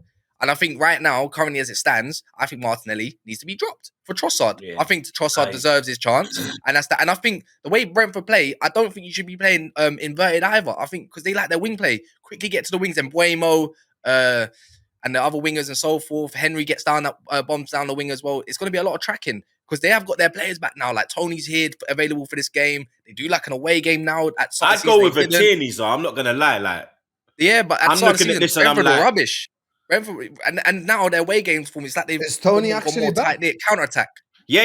He played the last game, bro. Yeah. He nearly scored one. Had one cleared off the line. Some mad fucking turn on the right, blood. Techers, bro. But to be at Emirates this season, I can't lie, bro. I don't know where your PTSD is rolling in. Yeah, because it's a fortress, blood. The only man that came here was Newcastle, and they have the best defense in the league, and they literally made their whole fucking team sit. You understand? They had the fucking away end on the pitch. The man, they were just plotting, bro. You understand? You should be a lot more confident. So, I can't lie to you. Like that it's got nothing. I remember Brentford will play and expand. Brentford won't like sit. Brentford want to play. Yeah, it's gonna be over. Brentford, by the way, is what Arteta wants to play every week. He doesn't want to play a low block, just hiding every week. Brentford will try pass the ball. They'll try play the ball in behind. They'll try at least attempt to play. Listen, Sean Dyche does not attempt to play football. Fuck Sean Dyche. And fuck Everton as well, because they're coming to Anfield this Monday, and I know they're going to do the same fucking shit as well. So forget that game is an anomaly. It's the same shit, because he saw the Everton players and he got erect directly. You like, oh my God, I'm going to do the 4-4-2 bastard shit. You can already tell this Sean Dyche guy. Forget Sean Dyche. With Thomas Frank and Brentford, I don't think you should be worried at all. I really think he will going to beat them 2-3-0. And the reason why I don't think you should drop Nketiah is because Nketiah has been scoring goals, important goals for you as well. The same one against Man United. And I think against Everton, I watched that game. Against Everton, Nketiah actually had the most dangerous chance of the whole game by him. Yeah, and he skied it. Yeah. He should have scored, but he had like a moment where he like turned the defender. So it shows me he can be a threat at least. Now, what I would say is when you're at the elite level, plan B is make plan A better. Plan B is not switch it up, change it up. Martinelli is a star for me. I like Martinelli. I completely disagree. I don't even think he's having a bad game. I think Troopz is spot on. The problem is he's just getting no support. I'm not saying Zinchenko shouldn't invert. He should, but he should also like help out Martinelli every now and then. Like Martinelli, Zinchenko's like, he's a bit too predictable now for me. But that comes from the manager's instructions. He has to change it 100%. Yeah, but every time if you notice, Martinelli gets the ball, the right back's there, and the wingers there, and the right mid. Yeah. He so he's not Ronaldinho, bro. He has to pass back,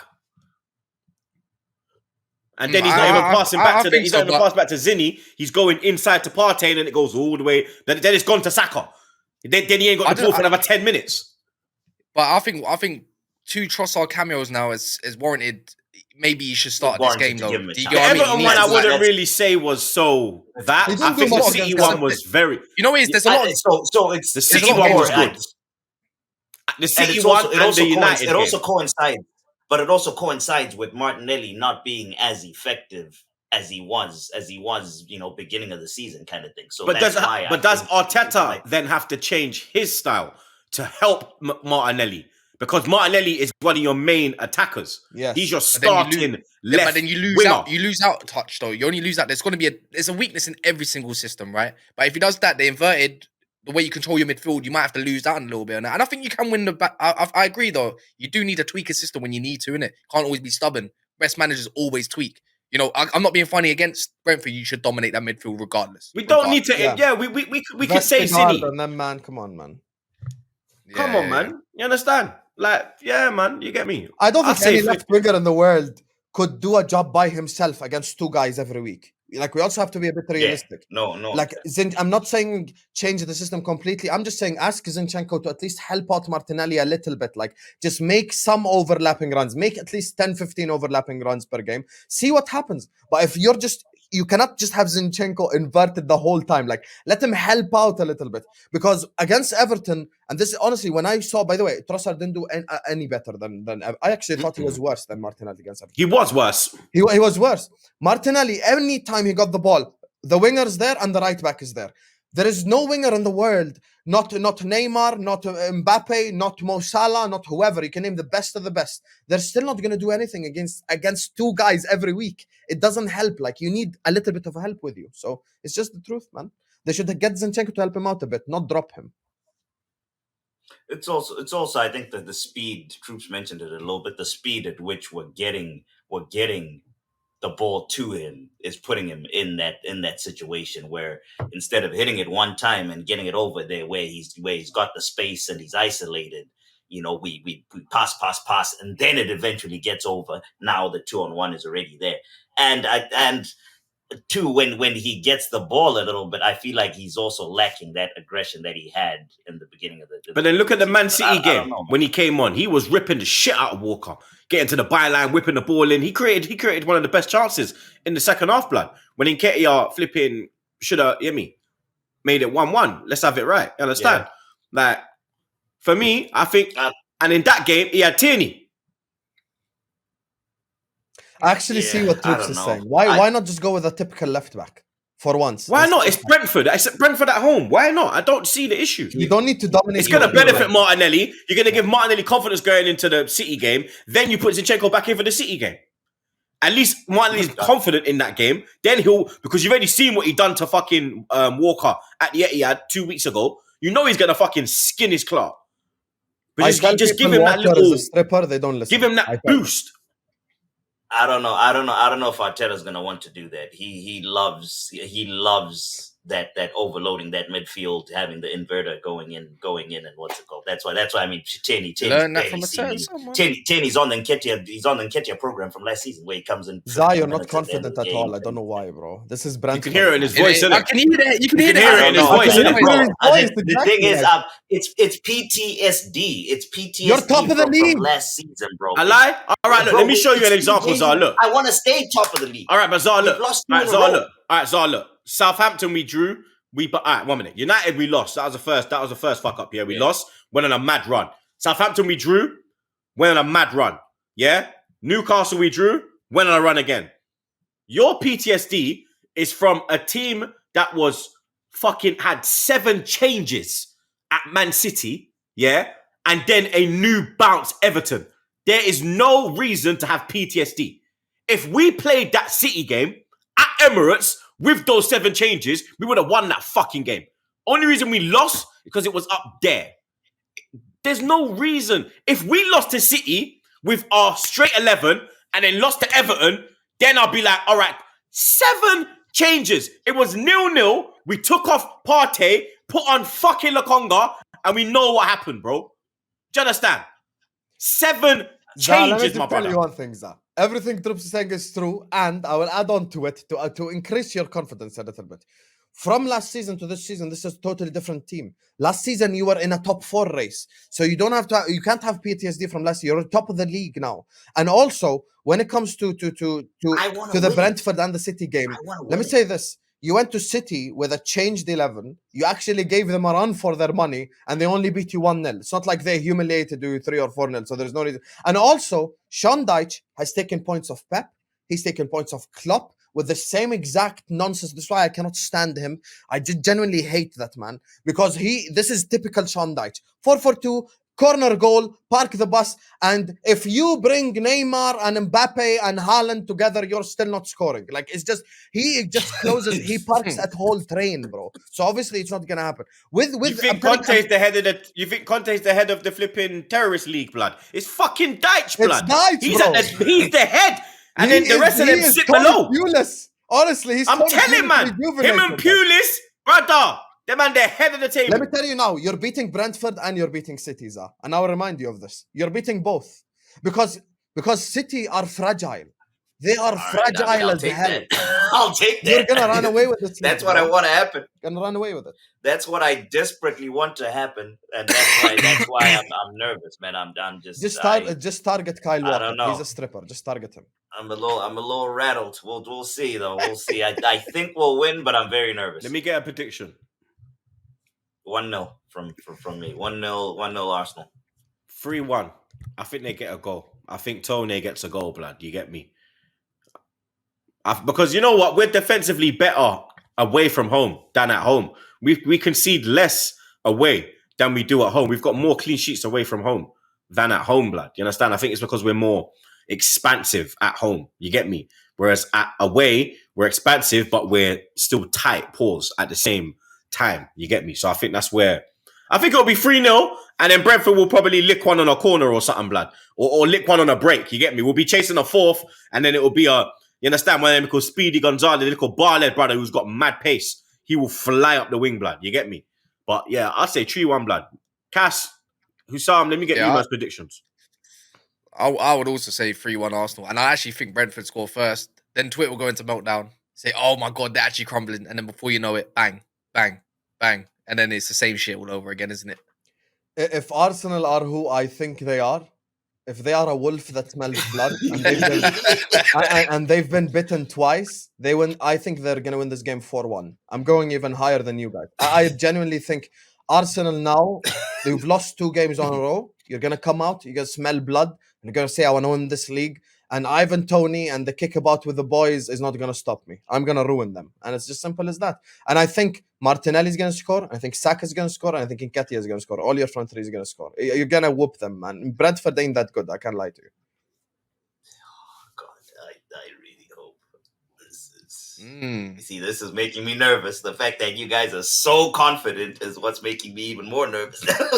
There's no reason not to be this confident, blood. You get me? It's this ain't Arsenal from previous years. You get me? The last 5 years. You understand? This is a different Arsenal, blood. You get me? Man City Chamberlain scored a goal against Brentford playing left wing. You think Martinelli What are we doing here, man? Come on. Remember when I was saying to Monts, blood, that fucking if Ox is flipping scoring goals for you in 2023, you need to look at yourself, blood. You understand? I am looking at the main guy. You get me? Man City taking on Villa. Obviously, City lost to the scum last week. I never celebrated it, but I did appreciate it. You get me? Other Arsenal fans, I can't speak for them. Villa, Emery's done pretty well since he's gone in there. He's got my brother Bailey firing again, but obviously they held an L at home in the Midlands derby. Leicester went up to Villa Park last weekend and won 4-2. City's at home. I don't know, man. He was started. I'm gonna put my neck on the line, and I say I see a draw in this. Blood, I'm telling you, you see Emery. I think I see it. You see Emery, brother, yo, because like what's going on with Pep, blood? Because man dropped fucking De Bruyne, man fucking got rid of Cancelo, Foden's got flu, Gundogan's calling out the whole fucking team. He's got a Rico charge as soon as he put the fucking little Rico you in the team. Like, what's going on, blood? You think he tinkers too much? He overthinks things. Like, he's done it in finals as well, where he's fucked himself. Like, last year, Champions League final, not last year, the one against Chelsea. He overthought it and fucked himself. He's done it in a couple previous big games. He's got that about him, blood. I feel like you don't know who's gonna play, who's gonna start with Man City, and I feel like that's a problem. I don't think it's hard to beat Man City these days. I'll be real. Only reason being is because they look lost. You know what I mean? Like, as in, all you got to do is sit back. I think all you do now is sit back and counter, because they ain't got the ideas. They ain't really got the pace to really inject either. And if anyone knows Emery ball, and especially going to go away from home, he beat Brighton away. Tottenham. I think they beat Tottenham away, and I think they also recently beat there's another team, Southampton. That's it, down at St Mary's as well. So they've actually done well away from home, better than they have done at home. And you know, when you've lost the game, there's always that possible bounce back for Aston Villa as well. The fans will be on it. They are loud. I'm telling you now. Even when I was watching them, watching against them, even in the cup, they're loud fans. They're very, very loud. So they're going to be up for it. And I think away from home, Emery's going to do what Emery does. Park the bus and counter-attack. It's just, if you can stop Haaland, can't lie, you stop Haaland, you stop the team. I've been saying it all season pretty much, right? That's what the reason why he's got bare their goals. I think it'll be hard, but you still got to recognise City for where they are. They are second in the league. You get what I mean? What? It's not that City of last season that when they lost, you knew the next team that plays them are fucked. You know that a slapping, a 4-0 was coming or some madness like that. This City, I don't know. You could see them losing and maybe losing too. You could see them losing and drawing. Let me tell you though that, like, I don't know if you agree as well, Husam. When Tyrone Mings play, there's an obvious chance that he's gonna, they're gonna do something, because that guy's got a mistake in it. Yeah, he's gonna do a banduli. Massive mistake. He is dead food. Tyrone Mings is no good. Trust me, he's a collapse. I genuinely hope Aston Villa get relegated. I'm tired of that club. Just absolute bottom up every time. I need them to do something. They can't help me out. Absolute useless club. Tyrone Mings is the biggest false image in this whole league. He's actually the worst centre back. He's genuinely the worst centre back in this whole league. Anyone could convince me otherwise. He's 100% the worst centre back. And I don't think, listen here, I love the positivity going around and Emery and all this shit. Fantastic. City are gonna ruin Aston Villa. Like, they're actually gonna ruin them. There's gonna be 3-0, something like. They're not gonna lose to Spurs and come back and lose to Villa at home. You know, so I doubt it. Like, you're gonna take care of business as Arsenal, but City won't. City won't against you guys. However, against Villa, I think they get the 3 points. Like, this Villa team. You know, I don't. First of all, they sacked my guy, so they can hold that, and I hope they get relegated. Second of all, with Unai Emery, and he's done an okay job, but he's not really done anything special. And the reason why no one can do anything special with Aston Villa is you can do all you want. All your facial expressions won't change the facts. With us, I mean, the guy is on form. I think we're the only ones. We're the only ones that I don't think he's done anything special. I don't think he's done anything special. I don't think he's done anything special at Villa. That's just my opinion. And I think the reason why he hasn't is they have a recruitment problem at that club. They spend a lot of money, but they don't spend it wise. They need to start spending it wise. When they start spending it wise, they can get into the conversations that they dream of, Europe and blah, blah, blah. You know, but for me, look, that game, I think City probably win that game, and they win it comfortably as well. I'm going for both you and City winning comfortably this weekend. And they went, you know, Aston Villa, I will never forgive what they did last year at the last game of the season. Tyrone Mings, the biggest, you know what. Ollie Watkins, missing 1-on-1. Never rely on Villa any time in your life for any result whatsoever. They are the ultimate bottle jobs in this whole league, I'm telling you now. I think away from does take its part in play though with clean sheets, especially when you're beating Brighton. That's not a clean sheet. I think that was 2-1. Southampton away. That's obviously they beat Tottenham 2-0. Tottenham don't. Oh, I beat Tottenham. anyways. Yeah, I mean, I think.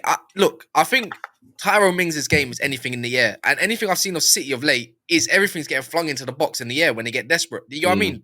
That's the only thing I think there could be a positive. Mings is going to be bad because of Haaland. It's going to be in the air though. Mings is actually good for in a the header. air. I say that. But look what he done at Chelsea against Chelsea. Remember, he flicked the ball. I don't listen for a header. Okay, Husam, I'm with you. I'm with you now. For I'm a with header, you right okay, now. but placement power is He's gonna ruin him, bro. It's just not. You cannot stop Haaland. I'm hoping for a draw, but I can't see it. I'd probably say City 2-1. Yeah, my heart wants a draw or a loss, you know, but my head tells me Bayern 3-0. Like 3-0, it's just 3-0. Zah? I'm gonna go 1-1 draw. 1-1 draw.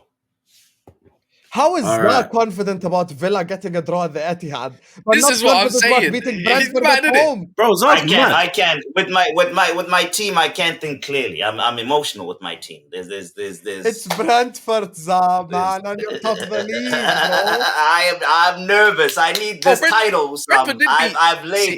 I've laid my neck on the line since day one of this season. There are people that are waiting for me on the internet there. That they can't say shit right now because things are going well, and long may that continue.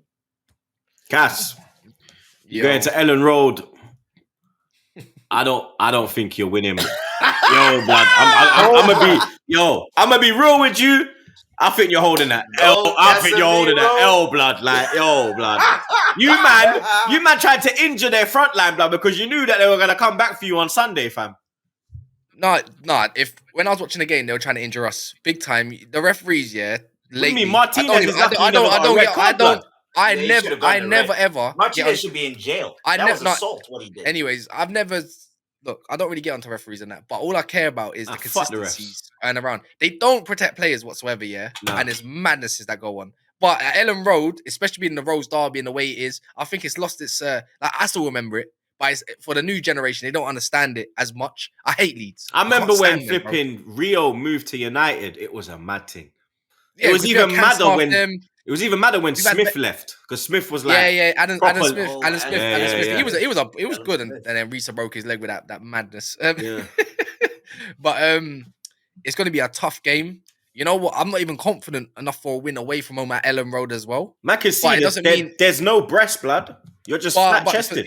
But for me, I don't know what lineup they might go with. I thought when they brought off Bamford, that was the wrong decision for them, because he was holding up the ball very well. Yeah. But at Ellen Road, Leeds got 19 points this season or something like that. They ain't been immaculate, you know. Like even home and away. I get them their fans are gonna be up for this. I literally can't guess what kind of game we're gonna get.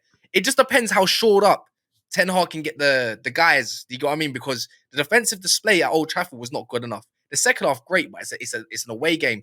You're probably gonna have to play a little bit more pragmatic. Hopefully Wan-Bissaka's back, because the Lows can't do another 90 minutes like that because he's been thrown in a deep end. Casemiro's out again, isn't it? Yeah. So 4-2-3-1, I'd go with, and I think we'd have a chance. But I think we're gonna have to play with the way we're gonna have to play is the pragmatic approach against Leeds. I'll be real, but you can't deny anything as well. Is obviously that man Marcus Rashford. You know what I mean? And maybe Sancho might get some more minutes and he might do something. Would you start Sancho? Garbage, 100%. I think Garnacho. Yeah, for me, Garnacho, he's a kid. You can't rely on a kid. You should never do that, right? He's an impact player. You did that with Rashford when he came through? Yeah, but that's back then. But I'm saying he should come off the bench. With the options that we got, he should be the impact player off the bench. I would actually not play Weghorst either. I think he's played too many minutes, and you're not feeding him. What I don't get about Man United sometimes is... he's shit, blood. I'm sorry, fam. No, because you don't see the he's shit, blood. No, the way he... No, he's not the best. He's not the greatest. He's not the greatest. He belongs at Burnley. He's not the greatest, but he's not the worst. Like yesterday, he was pretty much a lost horse in the middle of the park because we wasn't feeding him. Like why? And then second half, you want to cross the ball into a 6'5" guy. Like you take him up. I'd play Rashford up front maybe and put Sancho and hopefully Anthony's back. Honestly, I'd go with that line. You'd play and the fridge magnet. No, I don't mind it. That's the most I've seen him do this season. That's celebrating in the fucking. But I think if he started yesterday, if he was around, I don't know what the issue is. To be fair, then I think he'd had a good game, and he definitely tracks his man a lot better than most, if anything. So I'm thinking, yeah, them goals might have not happened. That's why I'd go for it.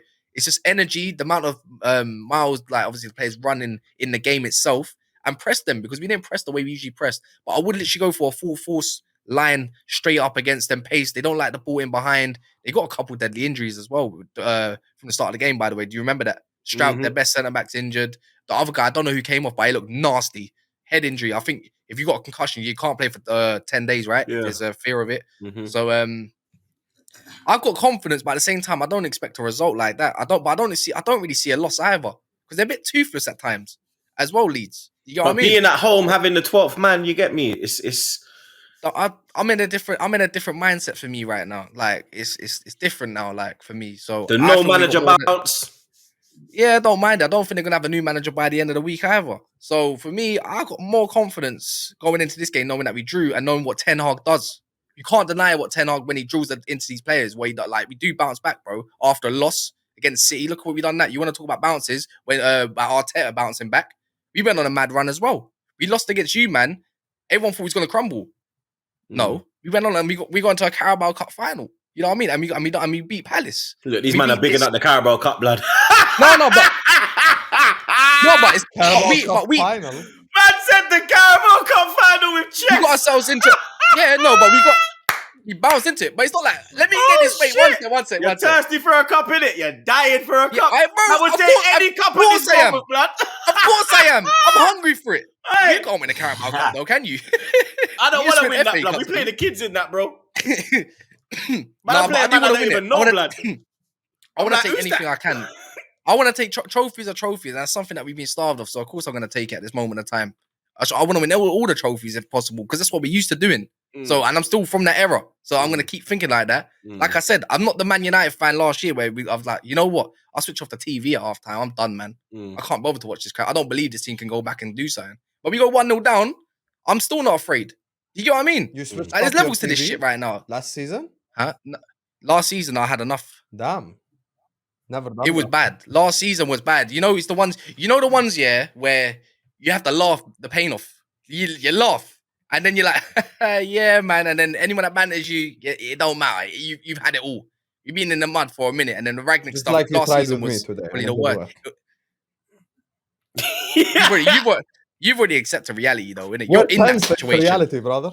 I know exactly that, but that's how I felt, though, Husam, innit? You get what I mean? Like you just shrug it off. You laugh at it, you move on. It is what it is. You're gonna lose at Elland Road. It's happening. I stick by what I say. I don't think your squad's good enough to compete on 4 levels like you're trying to do right now. With the Europa League coming up as well, this is the start of the meltdown, and I stick by every word I'm saying. I think United go away to Leeds. Leeds win that game, and I think Leeds win that game probably 2-1 or something like that. So I'm not saying they're gonna get Leeds are not gonna wipe the floor with Man United, but they're still gonna win. And with Jadon Sancho, I feel like with certain English players, if they come for heavy price tags, they don't get as much criticism as like foreign players, because I have to answer questions about Darwin Núñez every week. People have got to answer questions about Kai Havertz every week. People have got to answer all the expensive foreign signings. Is like, oh my God, why is this guy so shit? But with Sancho, with Grealish, and all these other guys, they're like, oh, Grealish tried hard. Sancho, he scored a goal, in the last 2 years. But it's okay. We have to, say good luck, Sancho, and shit. Like, I'm not... Bro, he has to deliver. Someone who costs that much must deliver. Full stop. And with Sancho, he has to start delivering now. And it's not like he needs to learn the language or some shit. He should get now to a level in which he's productive constantly. It's just how it goes. He should be constantly productive in this team. I'm not even just talking about GNA. I'm talking about performances. He needs to perform at a high level constantly, and then people will start accepting, okay, Sancho's delivering now. That's it. But as when it comes to Garnacho, I agree with you. I agree with you there. I actually think he's done well for United, Garnacho. He's actually won you games as well. So I'm not going to go say something negative about Garnacho. I think he's done a good job, for someone his age to come in and have that impact. However, with Leeds going into Elland Road, that 2-2 draw is going to fill them with confidence. Because now they're saying in their heads, the players, like, I drew 2-2 at Old Trafford, so what am I going to do at home? What am I going to do at Elland Road? So they're just going to come in firing, confident, and I think they win this game 2-1 as well. But my counterpart on that is that they only had 2 shots on target at Old Trafford, and one was a deflection, and the other one came from outside the box out of nothing, I suppose, innit? You know what I mean? 2 shots on target the whole game, and they were lucky to not actually get sparked about 5-2. If we're being honest with the chances created, so I think they're going to also know that they're going to know that they didn't create a lot because a lot came from our own doings, and I think it will change. But you're right, in every aspect that you said. There is that element. The 12th man is a massive game. I'm pretty sure all those Leeds man remember this game with the Mark Viduka back in the day kind of stuff. Harry Kewell, that kind of team. It's still embedded with that city Kewell, at the moment. It was a bad boy, to be honest. And then he picked Liverpool over Arsenal. We were both in for him at that. We were both in for him at that point. See, I told you sometimes logic does not work, my brother. I told you, Troopz. You should have listened from the start. See, why the fuck would you choose Rafa Benitez and Liverpool over Arsene Wenger on Arsenal? It weren't even Rafa. It was Was it Hooli? No, it was Rafa. Hooli.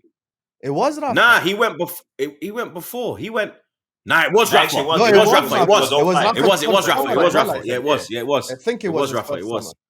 Where he signed Xabi Alonso with no mustache. It was like 05. That was 05, right? Was it 05? Yeah, 04, 05. Yeah, he was there in the team. After we won the league. You know what the maddest thing about this meltdown as well that you predict? We got a few home games still to go. Like at the moment, this month, you know, we still got to take Barcelona home and no Busquets and no Dembele. We still got to play Leicester at home currently, which is next week, which I'm also going to. And we also got Brentford. We also got Southampton, and then we've also got you, man, away in the middle of that. Just past February, March. You're gonna hold. So that meltdown, you want to think. You say L's, but I don't think we're gonna be holding L's at Old Trafford. You know, not with this manager. No, you're gonna hold an L at Anfield. That's what we're gonna hold an L. No, I really don't even think so. I can't lie. If we go to Anfield and get a draw, I'd be pissed. I'd be pissed. But games like this are played. No, yeah, it's different. It's different, but it's for any I can't lie with Joe Gomez twerking, Van Disney or Joe Q-Tip. I don't care about that defense no more, man. Trent Bambi, you know, all of them, man. Not really scared of your midfield. You know what it is? World Cup. He's one of the guys I like Trent. I like Trent, but you know what it is? It's that midfield. But it's not about your team, obviously. I'm just saying about what we currently got going on. And I think we can. Rent-free? I think we can. No rent. No, because it's not really rent, though, is it? Because I mentioned what fixtures we have. And I'm just saying, you said we're going to hold an L, so is where it is. So yeah, no, I've got all the reason to be confident with Man United. I don't think there's going to be no trajectory going downwards. You're going to draw here and there, bro. You're not going to win every game. 100%. You're right, though. Our squad is thin. I can't lie. I think we win it. I think we still win it 2-1, but I think it's going to be a scrappy game, and we get the early goal this time. We'll speak. I think so. Anyways, I'm with Husam on 2-1. Zah.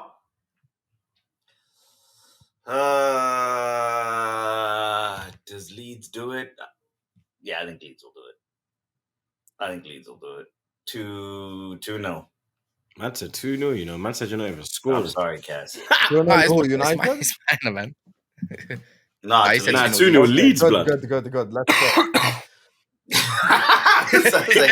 I was going to get on to you. No, 2-0 tonight. I was going to get on to you.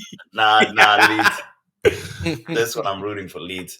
Husam, you got your Merseyside derby on Monday evening.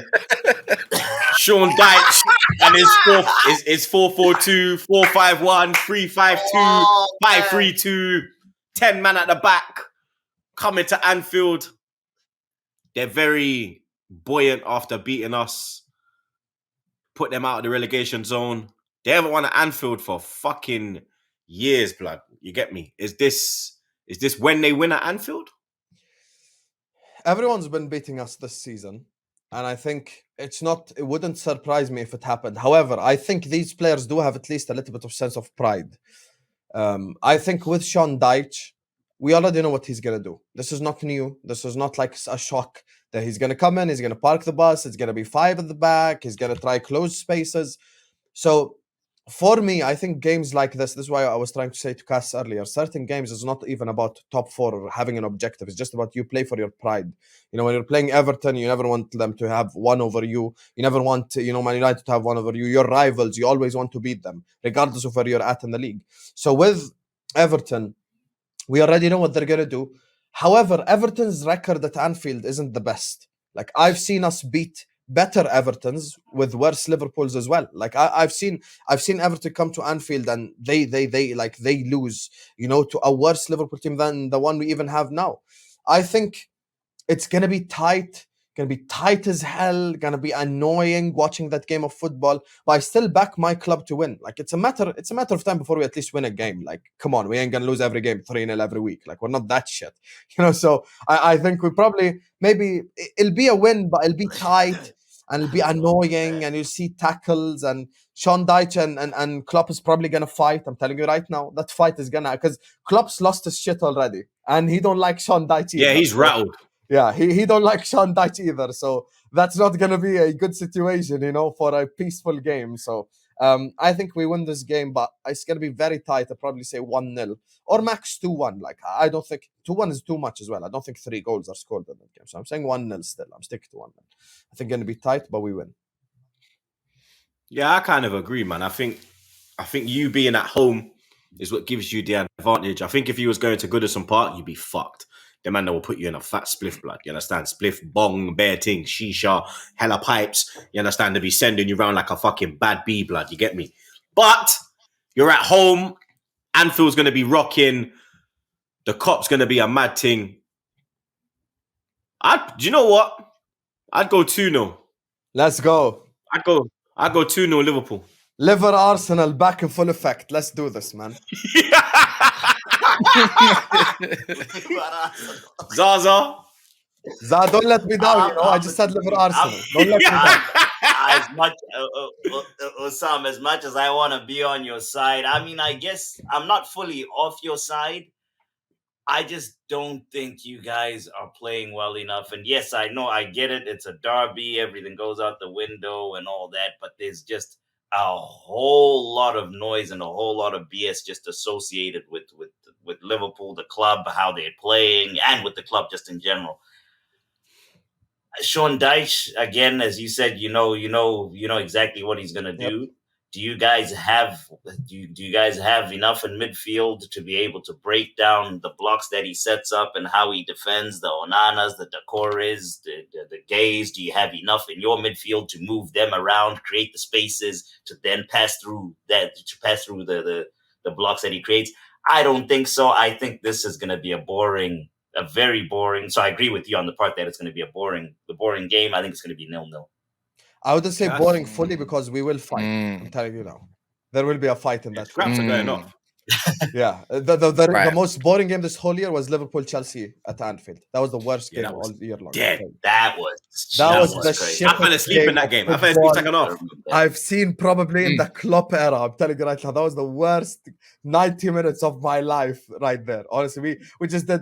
When you're watching your team just do nothing, and the other team does nothing, and it's just a bunch of nothingness, like just unnecessary passes.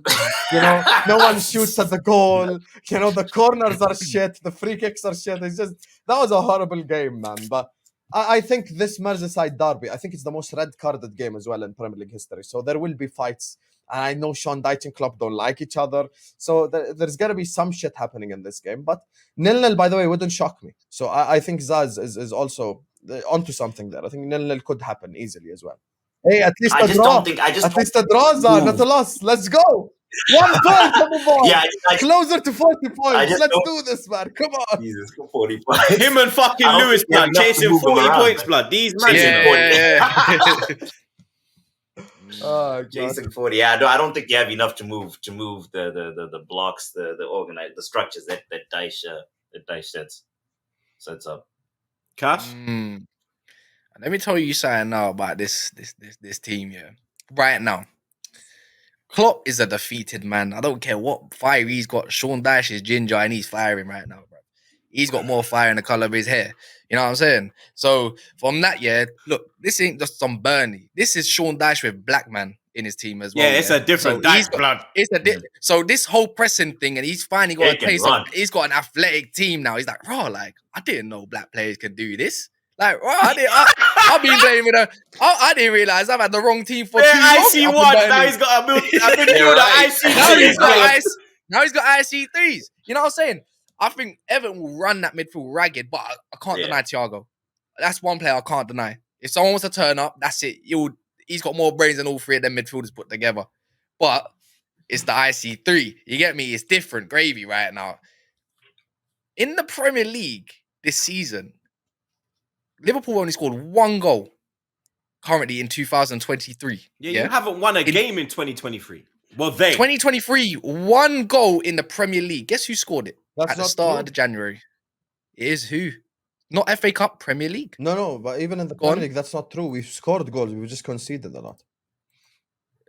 Go on and check it again.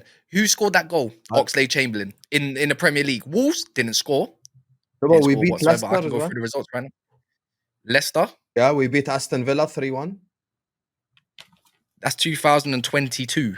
23 I'm talking about. Oh, you're talking about the new year. Okay, sorry. So 2023 in the new year, they haven't scored a goal. Like since the replays come back, I thought after Leicester and that they were gonna come back and do their thing. My top goal scorer post World Cup is Wout Faes. The Leicester centre. Press conference. Last one is deflated, bro. Like you know when the manager's man wasn't even asking questions. He said, you ask the question that he asked. The Liverpool rep guy, I can't remember his name. James even. Pierce, the guy that usually goes, yeah, he just said, blocked I don't know. well. Liverpool fans don't like him, innit? Is it?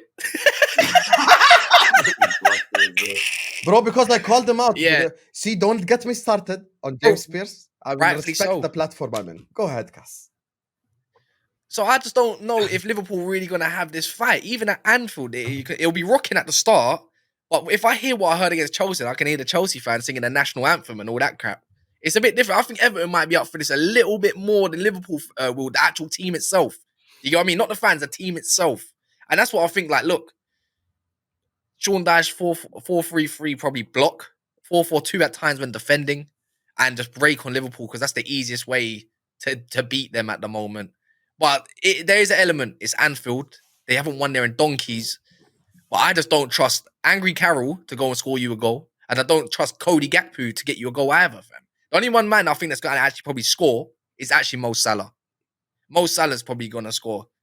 But I don't think you're going to win. That's the thing. I think this has got a draw written all over it. To say a loss at Anfield against Everton, I think that's a bit too disrespectful even for the likes of me.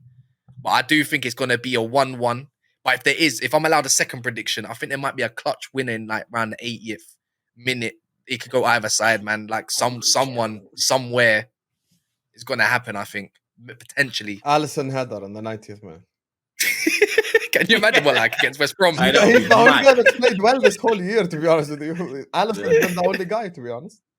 Yeah. It's sad times. We're just gonna run through the rest of the fixtures, lads. I'm just gonna get your predictions quickly. Another London derby kicking off the weekend. West Ham Chelsea.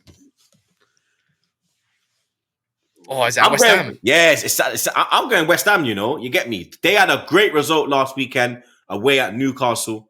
They got a good record at St James's Park in recent years, but to go there and get a 1-1, especially after the way Newcastle started last week.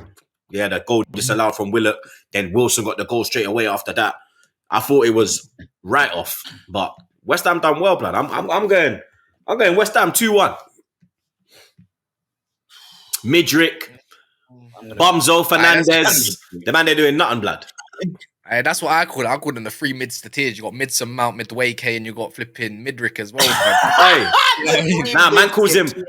Man calls him Bummy Mace.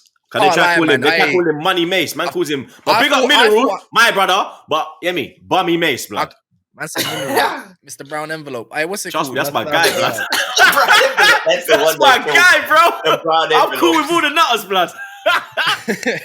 Nah, I think Chelsea win this because João Felix is back, and that's the only reason why. But I thought I saw something good. You know the Ukraine. So I thought Ukrainian Felix is back. I thought.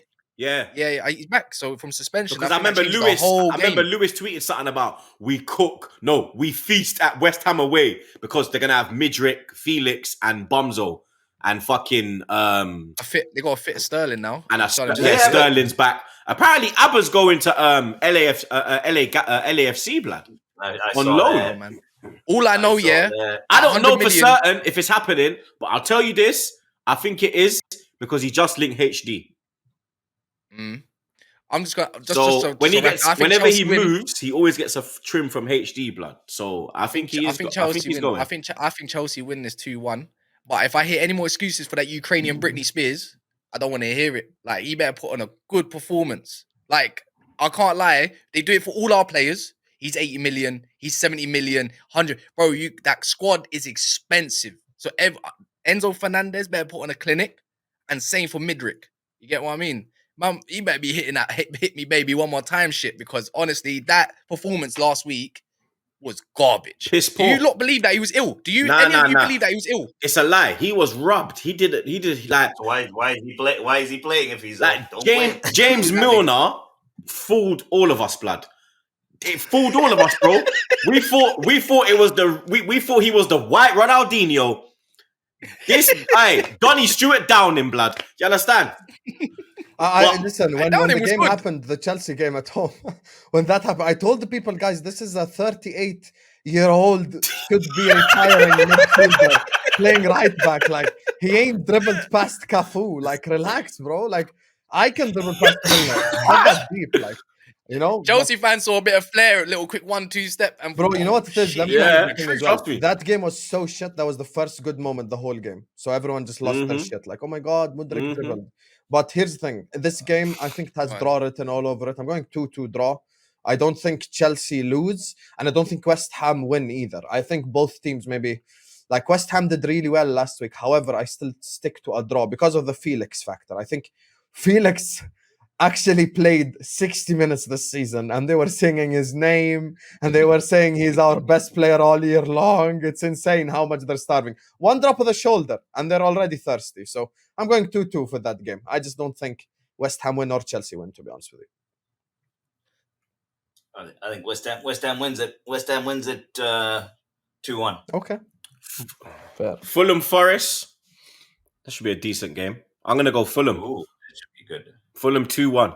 Where Fulham is it exactly? Craven Cottage. Fulham 2-0. Yeah, Fulham 2-0. I'm going. I'm gonna go for a draw. I'm leaning Forest. I'm leaning Forest, but I'm gonna go draw. I agree. I don't think there's many goals in this game either. I think this has got like 1-1. I think we're not deep in how good Forest have kind of been lately. You know, defensively and attacking as well at that. Like, go check their recent results. They're actually on some decent form.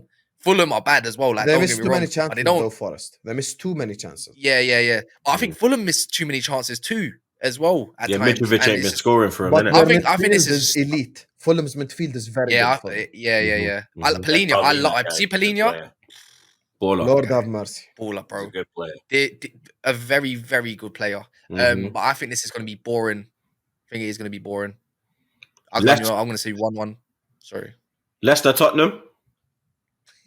Spurs win. Them man are gonna them man are winning, innit? Like them man are winning. Them man are winning. No, I'm going Leicester. No, I'm going Leicester. They got a couple new additions I really like.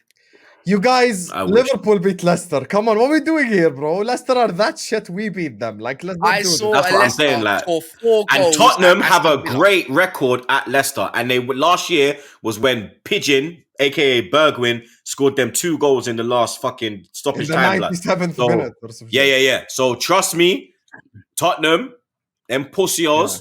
They're winning that one, blood. They're beating Leicester, man. I have to disagree. I'm sorry, I have to disagree. Yeah, just because they got a great win against City, I don't think it's going to be an easy test. I think Harry Kane could have a good game. Nah, it's not even that. It's their record at Leicester. Like, I knew West Ham would go to Newcastle last week and draw because of their record up there. And I hear it. It's the same as it's the same as thing as Tottenham with Leicester. You know what it is with me, though? It's Emerson Royale just putting a clinic. You think Pedro Porro's starting that game? No. This is where we see Emerson Royale that they're expecting now to do that drop-off thing all over again. To be fair, since they signed Porro, he's gone. Also, Hugo Lloris is out for 6 to 8 weeks. Yeah. James Maddison is on form and fire again. Forster ain't that bad, though, you know, as a backup. He ain't that bad, you know. He ain't bad. Like, he could go up to Leicester and probably do his job, blood. I can't lie. I don't want them to win, you know me. But I know, like... Because I watch Tottenham as much as I watch Arsenal because I'm my gal. So I know, like, these fucking pussies, fam. They're going to win, blood. I'm going to go. I think it's going to be... I'm going to go 2-1 Leicester. I can't lie. I'm going 2-1 Leicester too here. 3-1 Tottenham, I'm going. James Maddison free kick. Yeah, and then... You got Tottenham the... 3 times. I don't even know what they call this, blood. Crystal Palace, Brighton, it's a derby, though. You get me? Don't ask me how it's a fucking derby, blood. It's like fucking an hour and a half away from each other, blood. But somehow it's a derby. Battle of the birds that shitting on each other. Yeah, blood. I'm going Palace. I'm going Brighton. They ruined my life this year. I know what. Yeah, as much as I love Vieira, I'm going Brighton. Yeah, Brighton. Fuck Vieira, man. Going Brighton, man. Vieira's a bit overrated, but let's not go there. Brighton looking good. Vieira, man. Fuck you, blood. We got real talk, blood. Fuck him, blood. Southampton Wolves. I go Southampton. Southampton picked up form since that Luton brothers gone in there. This one. They stink, man. Southampton stink though. They're 20th and they're bad though. Like yeah. Like they're really. You know bad. they have that odd. You know what it is, Husam? They have that. You know when you expect them to lose, but because they've been doing so shit, and they just have that one game where they just show up out of nowhere and then go for another. By the way, this is a relegation 6-pointer like as well because Wolves are. By the way, don't believe the Wolves hype that we gave them. Wolves are also shit this season. Like Wolves are bad as well. The 3-0. Yeah, these two, man. Like this is whoever. It's kind of like the Forest Leeds game. Whoever wins, it's really important. I probably will say just you know, you guys. I really watch Southampton, and Southampton are just horrible. Like I'm talking next level shit, horrible, bad. Like I still think I probably say Wolves win this 1-0. I think Southampton stay 20th. Like they're bad to be honest with you. I think it's going to be a draw. There's loads of draws that I predicted. Someone's got to win. I'm going to go with Husam. I think it's a 1-0 Wolves. Bournemouth, Newcastle. Newcastle. I'm going for a draw. Newcastle. I'm going for a draw. Newcastle. No, Newcastle are wiping the floor of Bournemouth, man. Newcastle, yep. I think it's going to be a big one. I'm going to predict 4-0. I wouldn't know that's it, blood. I would say Newcastle win. Yeah, blood. You're mad, Zar, blood. You think we're gonna fucking struggle against Brentford at home, but Newcastle's gonna batter Bournemouth foot. You see, you blood. I don't know about you, dog. Those are two different opponents. Those Brentford, Bournemouth. What did you eat this morning? Let's be real. Let's have a real conversation. What do you eat? I actually haven't eaten. This is why you should be eating before you make these predictions. So your brain can function properly. Bacon, egg, and cheese. Bacon, egg, and cheese. Wow. Watch me be right. But what's that? 204 a lie? Yeah, it's 204. Yeah, 204. Wrapped up like a Zubi, blood. Let me big up the man them every time, blood. Big up Husam, big up Kas, my brothers. Links for their channels will be in the description below. So you lot make sure you subscribe to their ting. You get me? We're going to have you lot on again sometime soon. You understand? Thank you both for coming on. Zaza, my brother. You already know the damn vibe, blood. You get me? Jets, Matt, Vin. You already know.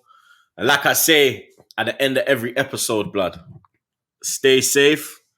And wash them fucking hands, rude boy.